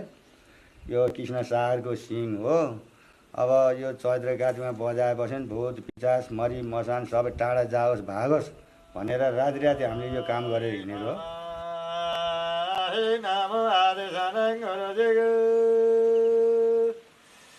काउना गुरुले ज्ञान दे काउना गुरुले कान फारे सतह गुरुले ज्ञान दे अलगा गुरुले कान फारे। अब हामीले यो बाबाजी पालादेखि यो गोरखनाथको चेला बनेर कान चिरेर अब हिँडेको। पृथ्वीनारायण शाहको सन्धि विग्रह कूटनैतिक सम्बन्धमा वनपट्टा जोगीहरूको अत्यन्त ठुलो महत्त्वपूर्ण स्थान छ। कौटल्यको शब्दमा भन्ने हो भने राज्य जोडिएको छिमेकी शत्रु हुन्छ, त्यसभन्दा टाढाको छिमेकी चाहिँ मित्र हुन्छ। त्यसैले पृथ्वीनारायण शाहको लागि अथवा गोर्खाको लागि भनौँ 24 राज्यहरू शत्रु हुन् भने 22 राज्यहरू मित्र हुन्। विशेष गरेर सल्यानमा जहाँ सल्यानका राजकुमार रणबीर शाहलाई पृथ्वीनारायण शाहले आफ्नी एकमात्र पुत्री विलासपतिको पनि विक्रम सम्वत 1823 विवाह गराइदिए। ती भगवन्त नाथसँग पृथ्वीनारायण शाहले कूटनीतिक सम्बन्धको माध्यमबाट उनलाई अत्यन्त सम्मानित गरेर पृथ्वीनारायण शाहले लेखेका विषम 1830-31 का पत्रहरू छापिएका भन्छन्। त्यस्ता अरू पत्रहरू खोज्दै जाँदा होला पृथ्वीनारायण शाहले आफ्नो राज्य बढाउनेमा उनी धर्मप्राण पनि थिए। त्यसबाट प्रसाद गर्नेमा कूटनैतिक खेल्नेमा नाथयोगीहरूको अत्यन्त प्रयोग गरेको देखिन्छ र उनीहरूले पनि पृथ्वीनारायण शाहलाई मद्दत गरेका थिए भन्ने कुरा पृथ्वीनारायण शाहका नाति रणबहादुर शाहका पालाका पत्रहरूबाट पनि धेरै जातिलाई ती नाथयोगीहरूलाई जिम्मा दिएकोबाट बुझिन्छ। र नेपालको एकीकरणमा यी नाथयोगीहरूको प्रभाव उनीहरूले दिएको योगदानको विषयमा छुट्टै एउटा राम्रो अध्ययन हुनुपर्छ भन्ने मलाई लाग्छ।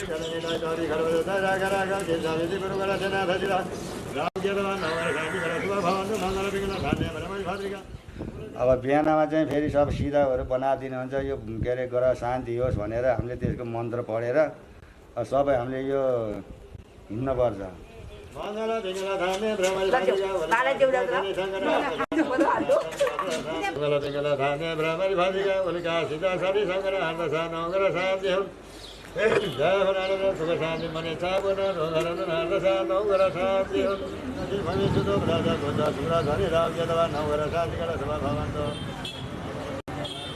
बाबाजीको पालादेखि नै यो अब गाउँमा यसो भनौँ न अब औँसो बन्न जस्तै गरेर बाउले यो बाटो लाउँथे यो बाटो बाउले लाउँथे भनेर 3-4 भयो भने 4 बटेर हिँड्नुहुन्थ्यो। अब अहिले पनि त्यस्तै नै छ। यो पहिले बाबाजीले यतातिर हिँडेको भएको र म पनि अहिले यहाँतिर यो गोर्खातिर मैले हिँडिरहेको छु। मैले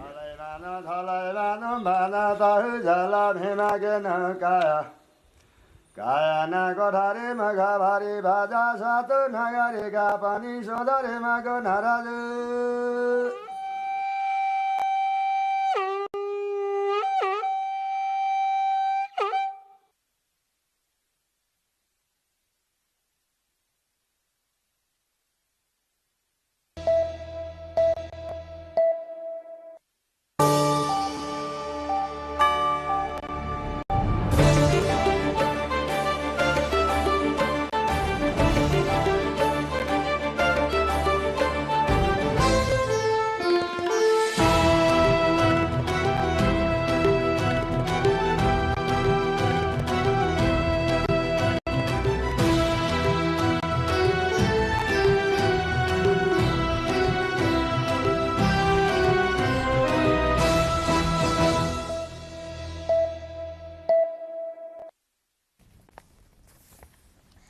Welcome to the studios of NTV World in Kathmandu.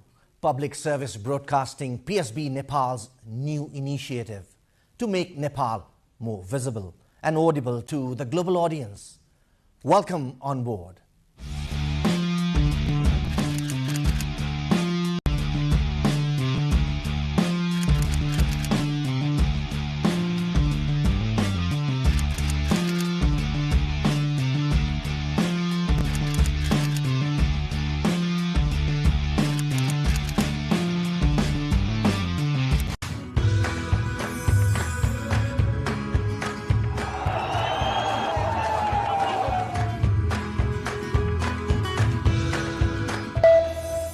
This is NTV World.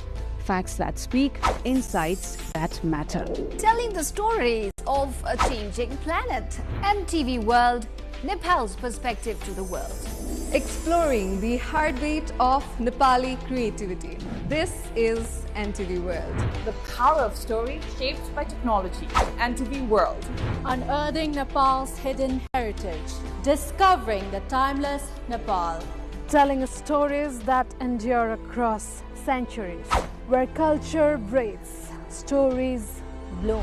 When the world moves, we make a sense of it. NTV World. Taste of Nepal. Every recipe, every flavor tells the story. Journalism in the digital age.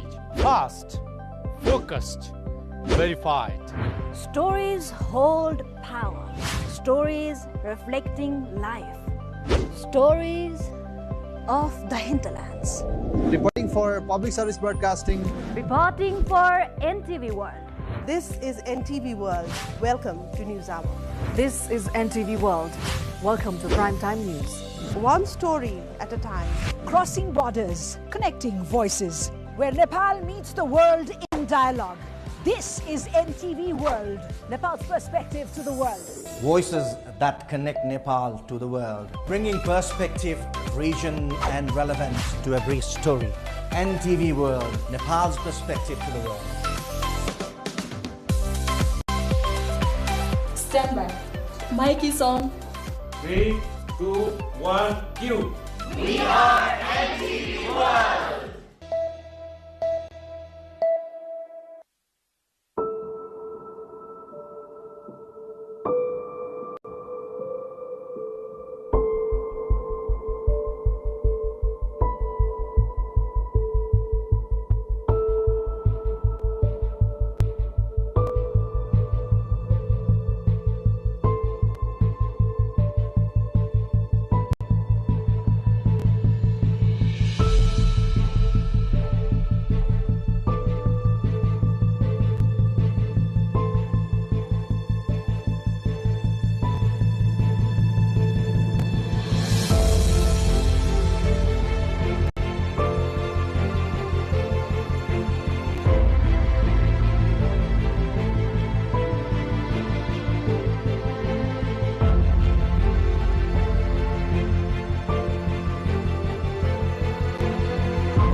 Nepal gears up for March 5 parliamentary elections as 80 parties complete registration.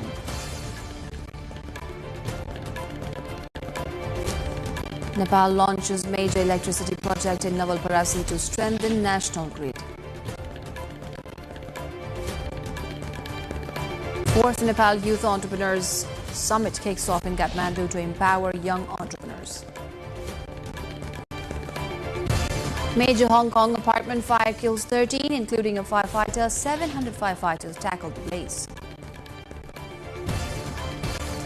Thailand faces devastating floods, 33 dead as record rainfall submerges southern provinces. And Indonesia defeats Nepal 2-1 despite early lead from own goal in a friendly match in Jakarta.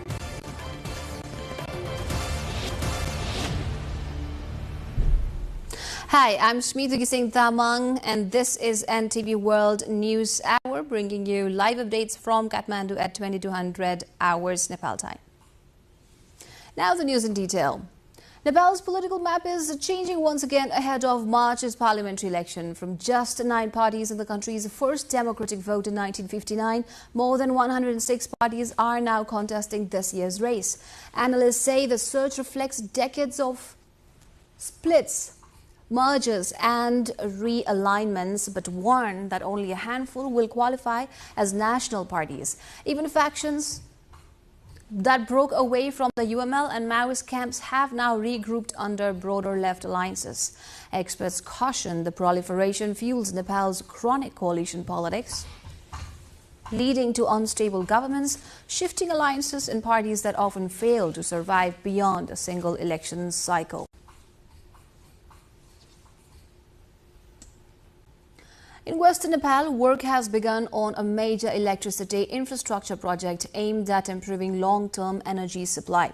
In Navalparasi district, the Millennium Challenge Account Nepal, better known as MCA Nepal, today launched construction of the new Butwal substation and an 18-kilometer transmission line. Nepal's Finance Minister Rameshwar Prasad Khanal and US Ambassador Dean R. Thompson jointly inaugurated the project. Minister Khanal said the new infrastructure will directly support Nepal's long-term development goals by strengthening the national grid. Ambassador Thompson noted that the milestone comes after 2 years of continuous effort, highlighting growing cooperation between Kathmandu and Washington on energy development. The 4th Nepal Youth Entrepreneurs Summit began Wednesday in Kathmandu, aiming to inspire young people to start businesses and develop entrepreneurial skills. Despite government initiatives, youth aside legal hurdles, bureaucratic delays, limited startups, and a lack of investment-friendly environments as major challenges. Many say these obstacles make working abroad more attractive than starting a business in Nepal.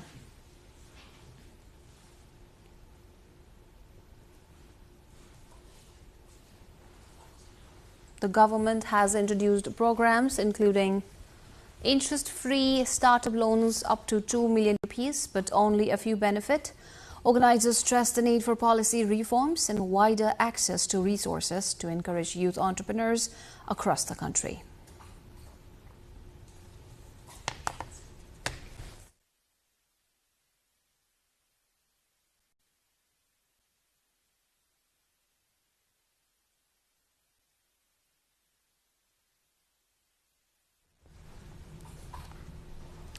A devastating fire has torn through apartment blocks in the Tai Po district of Hong Kong, killing at least 13 people and injuring 15 others.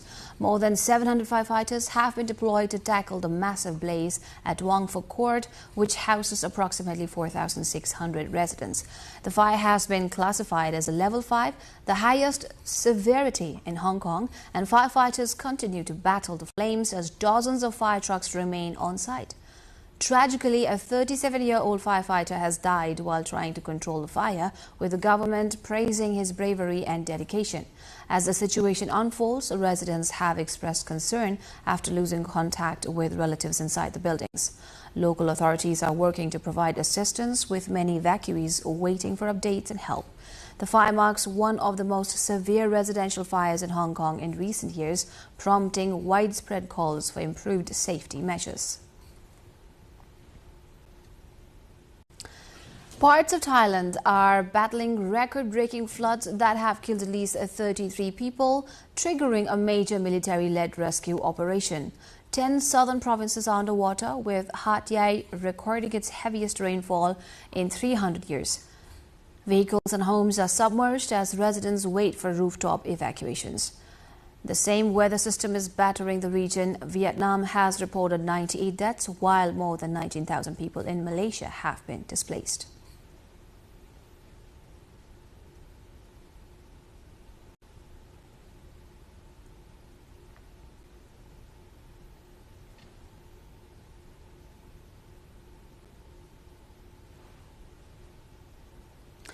Nepal's national women's football team has fallen 2-1 to Indonesia in a friendly match played in Jakarta.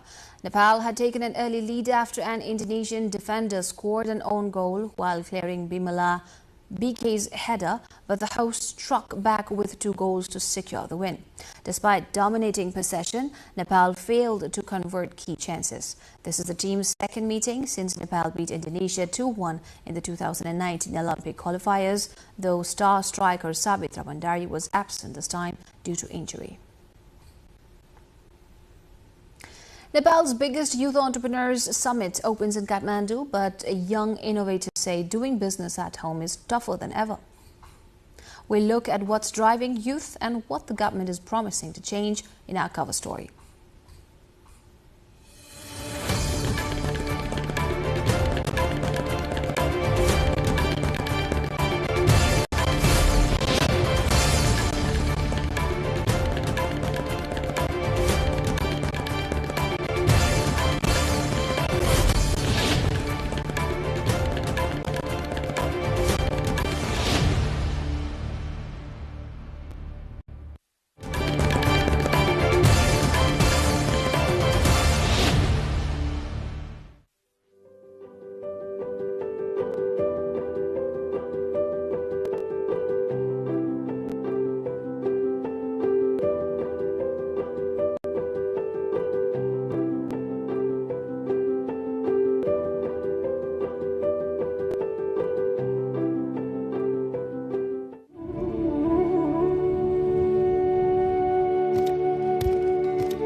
You're with the NTV World News Hour. The 4th Nepal Youth Entrepreneurs Summit opened in Kathmandu today, even as many young Nepalese say starting a business at home remains harder than leaving for foreign jobs. They cite legal barriers, lengthy procedures and a weak investment climate that pushed them away from entrepreneurs. The government has launched several programs to encourage youth-led enterprises, including collateral-free startup loans of up to 2 million rupees. However, participants say only a small fraction of applicants actually receive support, while problems persist from business registration hurdles to market access for their products. Organizers say the summit aims to build the skills, capacity and confidence needed for young entrepreneurs. Despite strong interest, many youth are discouraged by systemic obstacles, and some entrepreneurs eventually migrate abroad. They are calling on the government to make policy-level reforms and take such programs beyond Kathmandu. Nepal's Energy Minister Kulman Gising says the government is focused on restoring good governance and rebuilding public trust. Addressing the 2024 Youth Entrepreneurs HIP Summit in Kathmandu, he said long-running frustration among young people has erupted as the Gen Z movement, and he blamed outdated laws for blocking the country's path to prosperity. Gising urged the next government to overhaul those long barriers and reaffirm that elections will be held on schedule.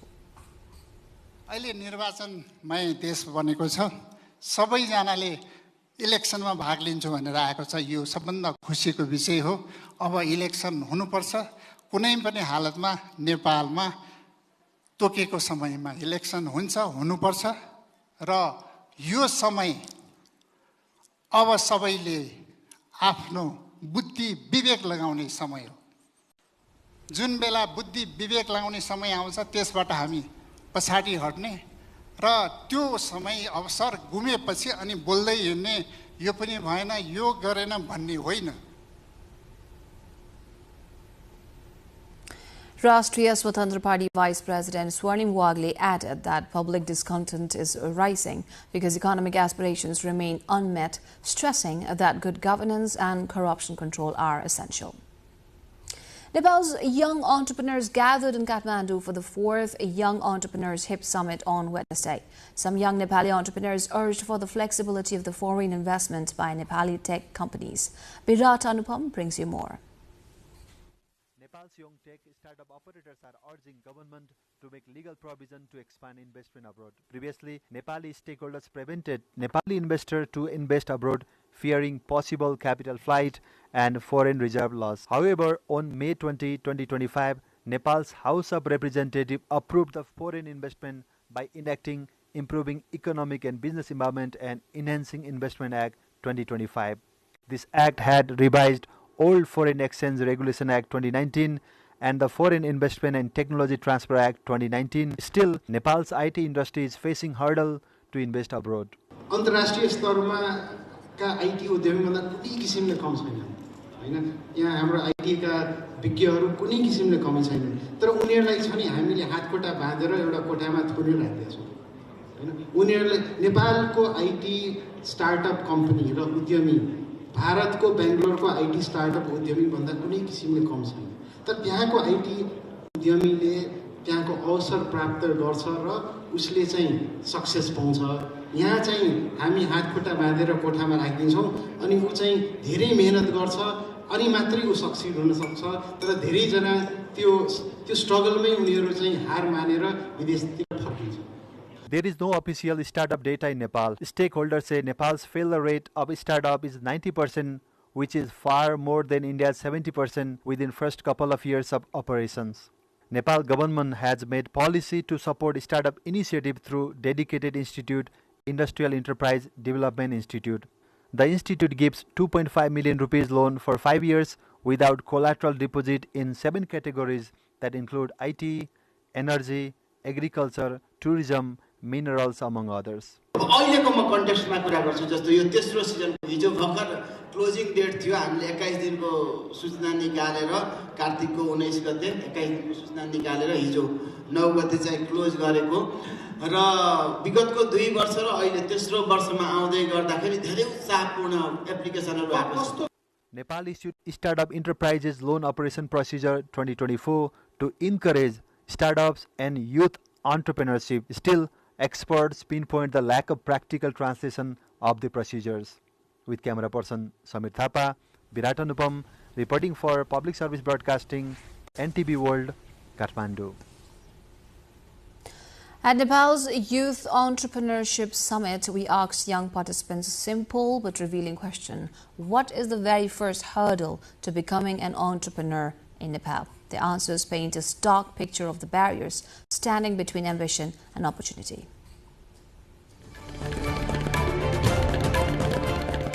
As a young entrepreneur, I think the major challenge that we face in Nepal is lack of the confidence of the investor towards our idea.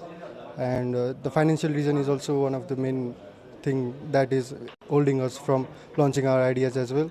And the lack of technology as well. So I think if we improve on those things in the financial sectors, in the technical sectors, then there might be a slight chance that we can grow our company in here. As a young entrepreneur, we lack about our idea and confidence, and then the confidence of investor to get the investment is also very hard. The significant and typical challenges of young entrepreneurs are like a lack of funding, lack of credibility and time, lack of age and gender, vice versa. First, foremost thing that we face as challenge is lack of crisis analysis. At first, we often fail to analyze and see where actually the crisis has started. And then after, another thing that I feel as a challenge is trust building. I think in Nepal, the market is very limited. And also, even if the market is growing, but entrepreneurs are not getting that much opportunities, well, because of the orthodox mentality that parents have. And typically in a Nepali family, entrepreneurship after, job is given more priority. parents, they are telling the children from a very young age that we have to read and study hard to job, to be employee of a company, but we are not given a chance to establish our own career and establish something that can bring job to other. Because of the brain drain concept of Nepalis and going abroad in the country and not doing entrepreneurship within the Nepal. There are so many opportunities for the youth in Nepal, but most of the youth can't see that opportunities, and instead they choose to go abroad.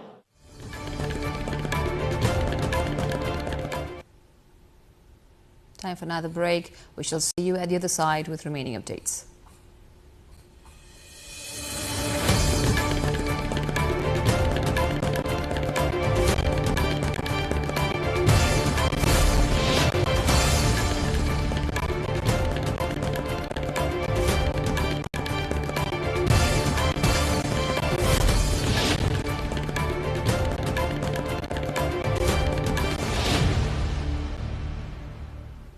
Welcome back to the remaining updates. Nepal's political landscape is once again showing rapid fragmentation and realignment, with the number of registered parties surging ahead of the upcoming parliamentary elections. In the country's first democratic vote in 1959, only 9 parties were registered. But by 2082 BS, that number has increased 12-fold, crossing 106 registered parties, according to the Election Commission. Analysts say the rise in parties hasn't translated into more national parties, with history showing only a handful managed to secure lasting support. Frequent splits and reunifications remain common. Even factions that broke away from the UML and Maoist camps are recently regrouped with other left forces to form a new United Communist Party. Former Chief Election Commissioner Surya Prasad Shrestha says the proliferation of parties is natural in a democracy, but political experts warn that without strong foundations and clear agendas, many of these groups disappear after a single election cycle. Nepal's growing number of parties has also fueled coalition-heavy and unstable governments, raising concerns among citizens about political direction and long-term governance. In West Navalparasi, Nepal has launched construction of a new 18-kilometer power transmission line under the Millennium Challenge Corporation MCC project.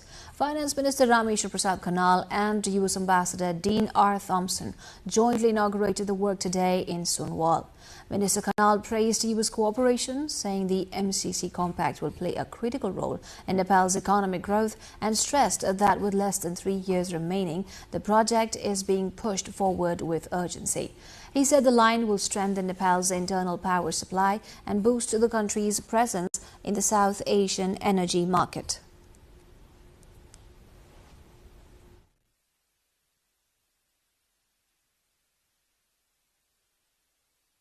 सहयोग पुर्याउने मात्रै होइन, अप्रत्यक्ष रूपमा पनि सहयोग पुर्याउँछ र यहाँहरूले आशा गरेका जस्ता सिप चाहिँ स्थानीय स्तरमा जाने किसिमले रोजगारीको सृजना अवसर सृजना गर्नको निमित्त यो परियोजनाले तत्कालदेखि नै कतिपय प्रभावहरू यहाँहरूलाई देखिने गरी पुर्याउँछ. Ambassador Thompson said the project supports Nepal's green energy security, adding that the US will continue partnering with Nepal through technology and investment. Stronger and more competitive. At the same time, Nepal's clean energy potential creates opportunities that benefit both of our economies. Together, we're proving that when American innovation and Nepali vision come together, the future is even brighter for both countries. MCA Nepal says 53 towers will be built from Sunwal to the Indian border, with substations to be completed within 39 months and the transmission line within 21 months under the contracts already awarded to 2 Indian firms. In far west Nepal, the first phase of construction at the Dudhara Chandani dry port is nearing completion. The site has seen major preparatory work, including clearing trees, building access roads, workers' accommodation and land levelling, now entering their final stage. The project, launched with financial and technical assistance from the Government of India, is being built at an estimated cost of 3.8 billion rupees.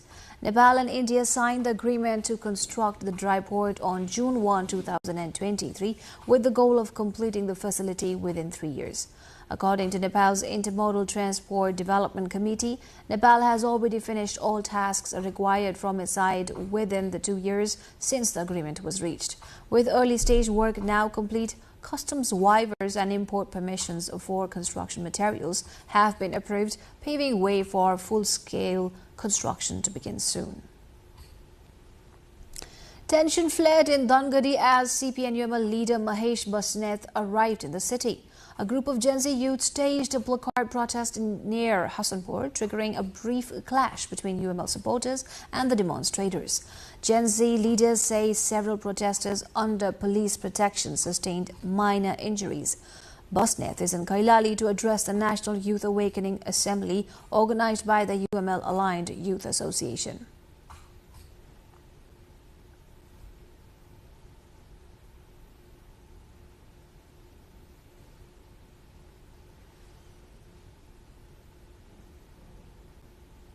As winter tightens its grip on Nepal's Himalaya, schools in Upper Mustang are once again abandoning their snowbound villages and shifting classes downhill.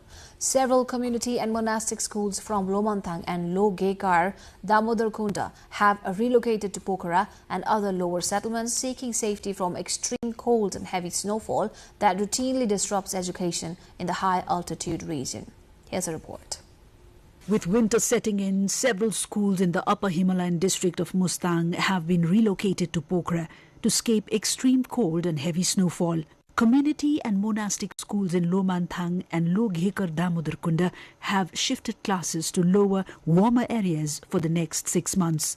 At Lomanthang, one school, one among the highest altitude schools, 49 students have moved to Hemja in Pokhara, where daily classes have already begun. Other schools have also relocated their students to temporary learning centers. One 5th grader, Munsi Gurung, says studying in Pokhara possesses no difficulty and hopes to pursue higher studies and become a doctor. The federal government provides annual grants for these mobile winter schools, along with hostel allowances for students above grade 4. Teachers say winter classes cannot run in Mustang due to extreme cold, frequent snow, and risks of respiratory illnesses. Most families themselves move downhill each winter, and schools return to their original locations in April when the new academic session begins.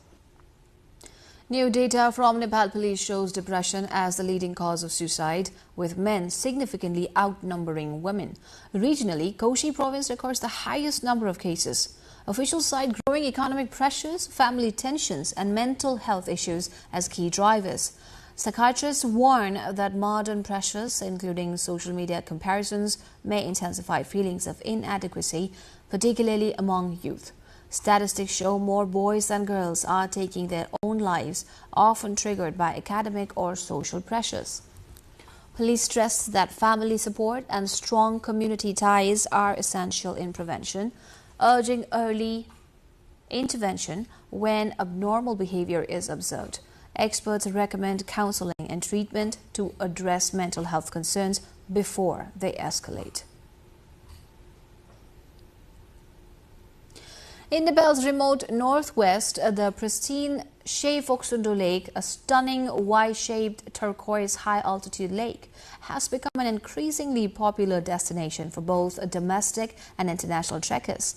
Tourist arrivals to the area have been rising steadily each year, drawn by its dramatic landscapes and peaceful trails. Local communities say the surge in trekking and tourism has significantly boosted household incomes, bringing new economic opportunities to one of Nepal's most isolated districts. Residents report that with more visitors arriving, livelihoods are improving and daily life in Dolpa is slowly transforming, showing how sustainable tourism can reshape even the country's most remote regions. अहिले पनि हामी बसिरहेछौं जतिचोटी हेर्दाखेरि पनि मनमोहक हुँदै हुँदै गइरहेको छ कहिले पनि त्यो तृप्त पूरा नभएको जस्तो फिल भइरहेको छ एकदम कलर चेन्जिङ ताल र नि अर्को कुरा हाम्रो यहाँ एउटा नै लिभिङ स्पेसिस नभएको एउटा ताल In Nepal's capital, the iconic Dadara Tower, reconstructed after it collapsed in the 2015 earthquake, has attracted more than 400,000 visitors in its first year of paid operation. The figure does not include children under 12 who are exempt from the count. The landmark has also drawn nearly 2,800 foreign tourists, offering panoramic views of Kathmandu's historic core. Authorities say ticket sales over the past year have generated 771 million rupees in revenue. Dadara, which used to remain closed on Wednesdays before the recent Gen Z youth-led movement, is now open 7 days a week. Officials from the tower's management unit say growing footfall underscores the structure's renewed cultural significance and its appeal as a major urban attraction. A new elephant calf, officially named Bhupendra Gaj, has joined Nepal's endangered wildlife at the Koshi Thapu Wildlife Reserve, a UNESCO-listed wetland. The birth and naming of the calf highlight a rare conservation victory, showcasing the vital role of local communities in protecting wildlife and underscoring the urgent global effort to save elephants from extinction. Regina Rai brings the report. A celebratory mood swept across Nepal's Koshi Thapu Wildlife Reserve in southeastern Nepal today as a newborn elephant received its formal name, Bhupendra Gaj. Baby elephant Bhupendra Gaj was born 11 days ago to mother Shobha Kali, who is a domesticated female elephant raised and trained for regular patrolling inside the conservation park. In Nepal, the traditional naming ceremony is typically held on the 11th day of after birth. Some communities celebrate it the other way.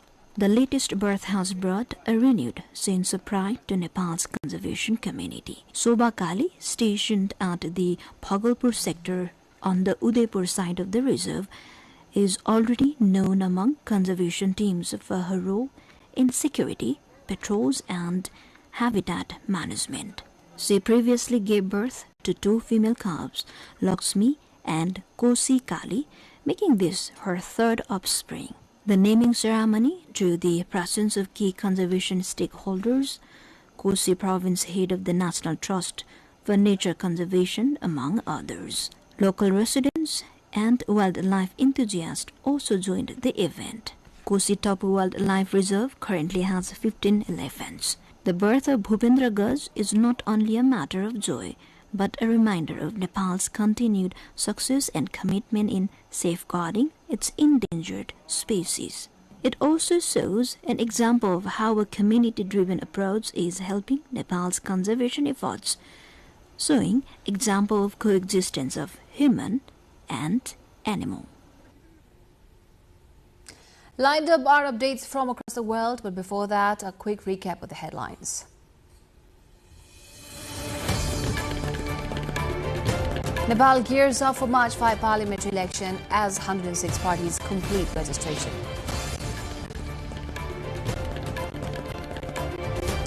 Nepal launches major electricity project in Nov.2025 to strengthen national grid. 4th Nepal Youth Entrepreneurship Summit kicks off in Kathmandu to empower young entrepreneurs. Major Hong Kong apartment fire kills 13, including firefighter rescue efforts underway. Thailand faces devastating flood, 33 dead as record rainfall submerges southern provinces.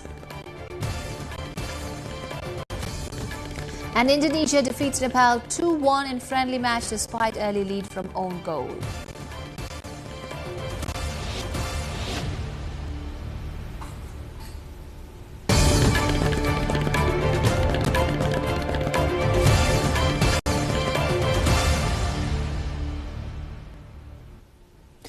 India witnessed widespread protests on Wednesday as thousands of workers and trade unions rallied against the government's newly implemented labour codes. Demonstrators say the reforms weaken hard-earned worker protections, encourage corporate exploitation and pose long-term risks to job security. The world's 5th largest economy introduced a long-delayed labour overhaul last week, replacing several colonial-era laws. The reforms merged 29 separate labour acts into 4 umbrella codes, reducing more than 1,400 regulations to roughly 350 a move the government says will simplify compliance and promote investment. But unions argue the structure of the reforms undermines workers' rights. While the codes strengthen certain safety standards and extend limited social security benefits to gig and temporary workers, they also allow longer factory shifts, make strikes more difficult, and ease the dismissal process for employees in medium-sized industries. Labour groups say the changes tilt the balance further in favour of employers and warn that the nationwide protests will continue. European Commission President Ursula von der Leyen has reaffirmed that Europe's strategic interests are inseparable from Ukraine's, pledging continued support as peace negotiations advance. Her comments came after a high-level call with Ukrainian President Volodymyr Zelensky, US Secretary of State Marco Rubio, and senior European leaders. Von der Leyen highlighted solid and encouraging progress in recent discussions, stressing that transatlantic cooperation is vital. She also condemned Russia's recent strikes on Kiev's energy infrastructure, which killed at least 7 and injured more than 20, saying Ukraine's security is Europe's security. We will defend alongside Ukraine and our allies every step of the way. U.S. President Donald Trump announced he is sending envoy Steve Witkoff to Moscow next week to finalize what he calls the last remaining points of a proposed peace deal to end the war in Ukraine. Trump hopes to meet Vladimir Putin and Volodymyr Zelensky once the agreement reaches its final stage, with Jared Kushner possibly joining the mission. The White House says Washington's revised 28-point proposal, now more aligned with Kiev, has made tremendous progress, though European leaders remain cautious. French President Emmanuel Macron warned of no Russian willingness for a ceasefire. Meanwhile, the conflict continues. Overnight, Russian strikes hit Zaporizhzhia, wounding 18, while early attacks on Kiev killed at least 7, highlighting the urgent need for a diplomatic solution. Have you heard this audio that Bloomberg has of Witkoff coaching the Russians on how to appeal to you? Well, I haven't heard it, no, but that's a standard thing, because he's got to sell this to Ukraine. He's got to sell Ukraine to Russia. That's what a deal maker does. You got to say, look, they want this. You've got to convince them with this. That's a very standard form. Sudan's hunger crisis is being fueled by conflict, leaving 21.2 million people, nearly half the population, acutely food insecure, with 375,000 facing catastrophic hunger. 2 areas, El Fasher and Kadugli, are now officially in famine, largely cut off from aid deliveries. Where fighting has subsided, the World Food Programme, WFP, has been able to deliver consistent assistance, helping to reverse famine in 10 areas that were previously classified as critical. Over the past year, more than 4 million people each month have received emergency food, cash and nutrition support, twice as many as in 2024. In recent months, major breakthroughs in humanitarian access have allowed aid to reach previously inaccessible areas, including Khartoum, North Darfur, and Kadugli. South Korea is gearing up for the 4th launch of its homegrown space rocket Nuri, expected early Thursday around 1 a.m. local time. This will mark the country's first nighttime liftoff. All preparations have proceeded smoothly. The rocket was erected on the launch pad Tuesday with fuel, power and mechanical checks completed Wednesday. 10 minutes before liftoff, an automated operational program will begin the countdown. The rocket carries 13 satellites, including the next generation CAS-503, doubling the payload of the previous launch.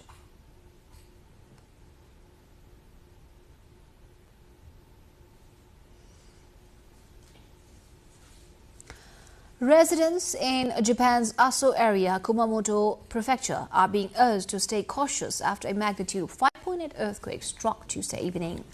Tremors reached upper 5 on Japan's seismic scale in Ubuyama village, while Aso City and nearby Takeda recorded lower 5 intensities.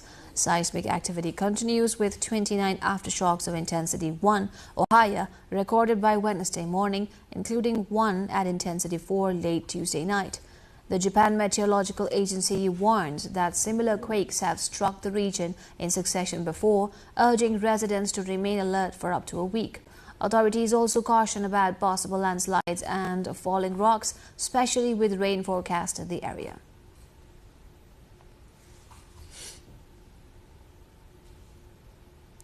The ferocious weather, which has lashed much of New South Wales and Australia, has struck with deadly force. A 76-year-old man has been killed by a falling tree on the Central Coast. Heavy rain hit parts of the state, while gale-force winds and extreme heat also made for a catastrophic fire risk. The storm was one of a series that have left a swath of damage across the state's Central West, Central Coast, Hunter, Illawarra and Sydney regions. Power was cut to 75,000 properties as heavy rain and strong winds tore down trees and electricity lines. It came as the state sweltered through a scorching day with Gosford and Williamtown 12 degrees Celsius above average at 37 degrees Celsius and 38 degrees Celsius respectively. Sydney was 11 degrees Celsius above average at 34 degrees Celsius, making it the warmest November day in 5 years.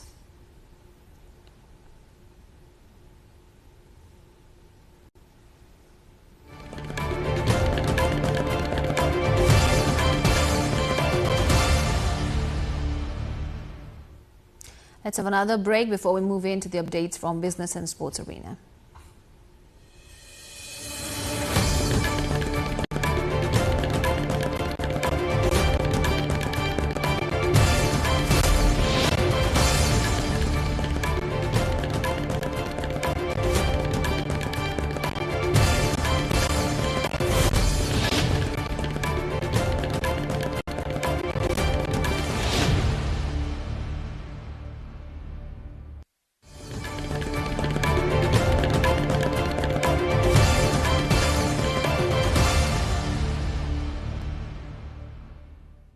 Global markets advanced this week on expectations of easier U.S. interest rates. Wall Street futures rose with the S&P 500 up 0.3% and the Dow Jones up 0.2%. The Russell 2000 of smaller companies jumped 2.1% on Tuesday. The S&P 500 gained 0.9% and the Dow 1.4%. U.S. markets will close Thursday for Thanksgiving. In Europe, Germany's DAX and France's CAC 40 each rose 0.2%. While Britain's FTSE 100 edged up 0.1%. Asian markets were mixed. Japan's Nikkei 225 jumped 1.9%. South Korea's Kospi gained 2.7%. Hong Kong's Hang Seng rose 0.1%. And Shanghai Composite slipped 0.2%.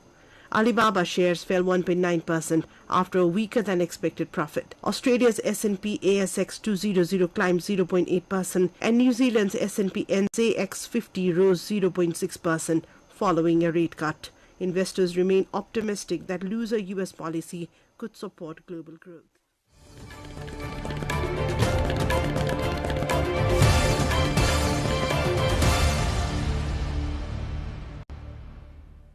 In South Korea, the number of workers dying in industrial accidents has risen this year compared to the same period last year, despite stricter government safety measures. High-profile accidents included a fire at the Banyan Tree Resort construction site in Busan that claimed 6 lives, a bridge collapse on the Sisung-Anjeong Expressway killing 4, and a boiler tower collapse at the Ulsan thermal power plant that took 7 more lives. Up to September, 457 workers had died at industrial sites, 14 more than last year. Since official statistics began in 2022, this marks the first increase after a downward trend. The construction sector accounted for half of the deaths, with 210 fatalities so far. Small workplaces with fewer than 50 employees saw a sharp rise, with 275 deaths, including 137 in sites with fewer than 5 workers.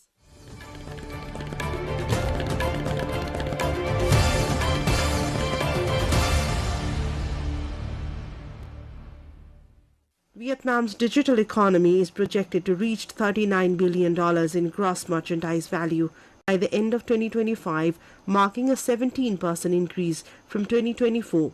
according to the latest Southeast Asia Digital Economy report by Google, Temasek and Bain & Company. The growth positions Vietnam as the second largest digital economy in Southeast Asia, just behind Indonesia and among the fastest growing in Asia. The report highlights Vietnam's rapid adoption of digital finance, with total digital payment transactions expected to reach $178 billion this year, reflecting a nationwide shift toward cashless transactions.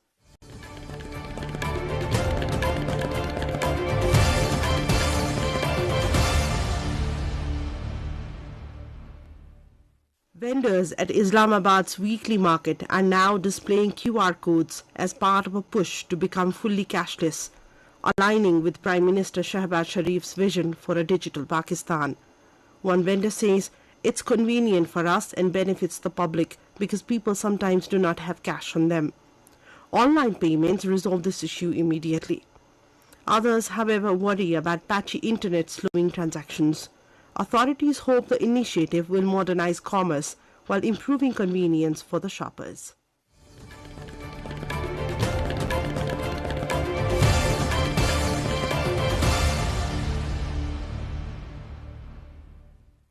Businesses from around the world are showcasing their products at the annual India International Trade Fair in New Delhi, aiming to tap into one of the world's largest consumer markets, and features participants from 11 countries.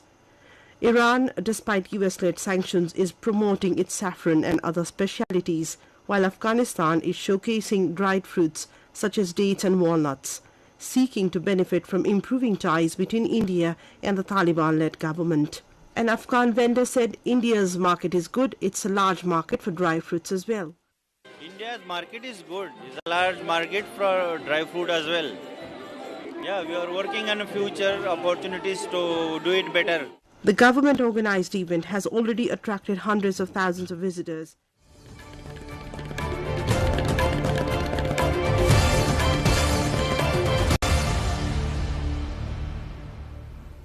Now the sports update.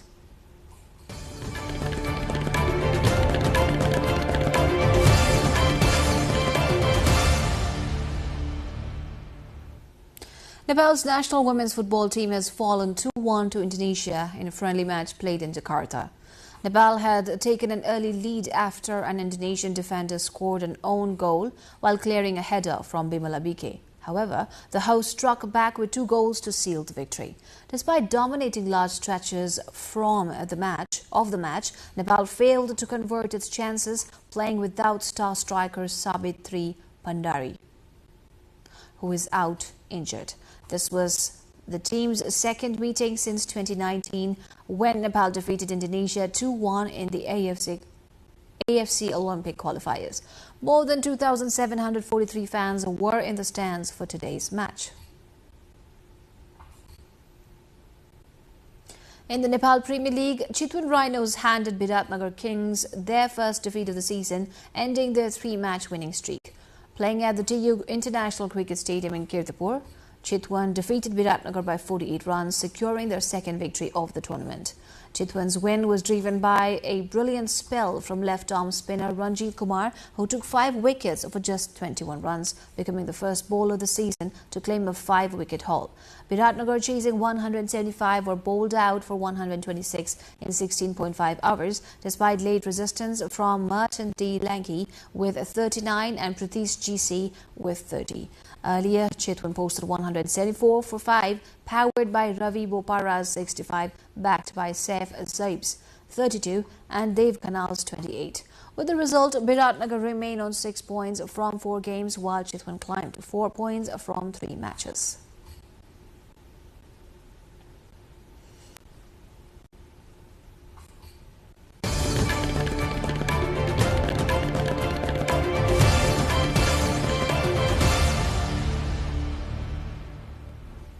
And now the weather details from Nepal and across the world.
almost at the end of our news hour, but before we wrap up, let's take a look at the reminder of our top stories.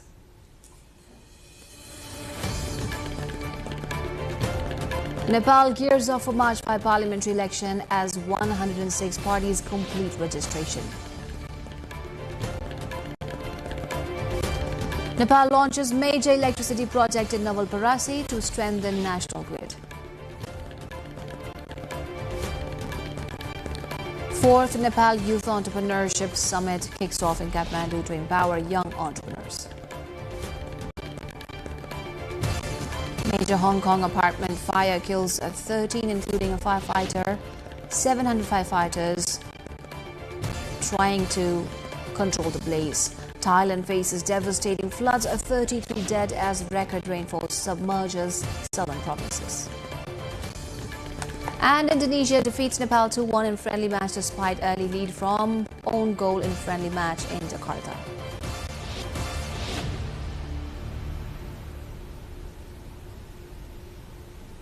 And that's it for this edition of NTV World News Hour. Do join us on our social media and get the latest updates from our official website, nepaltelevision.com. I'm Smitu Gising Tamang. Thank you for staying with us. Good night.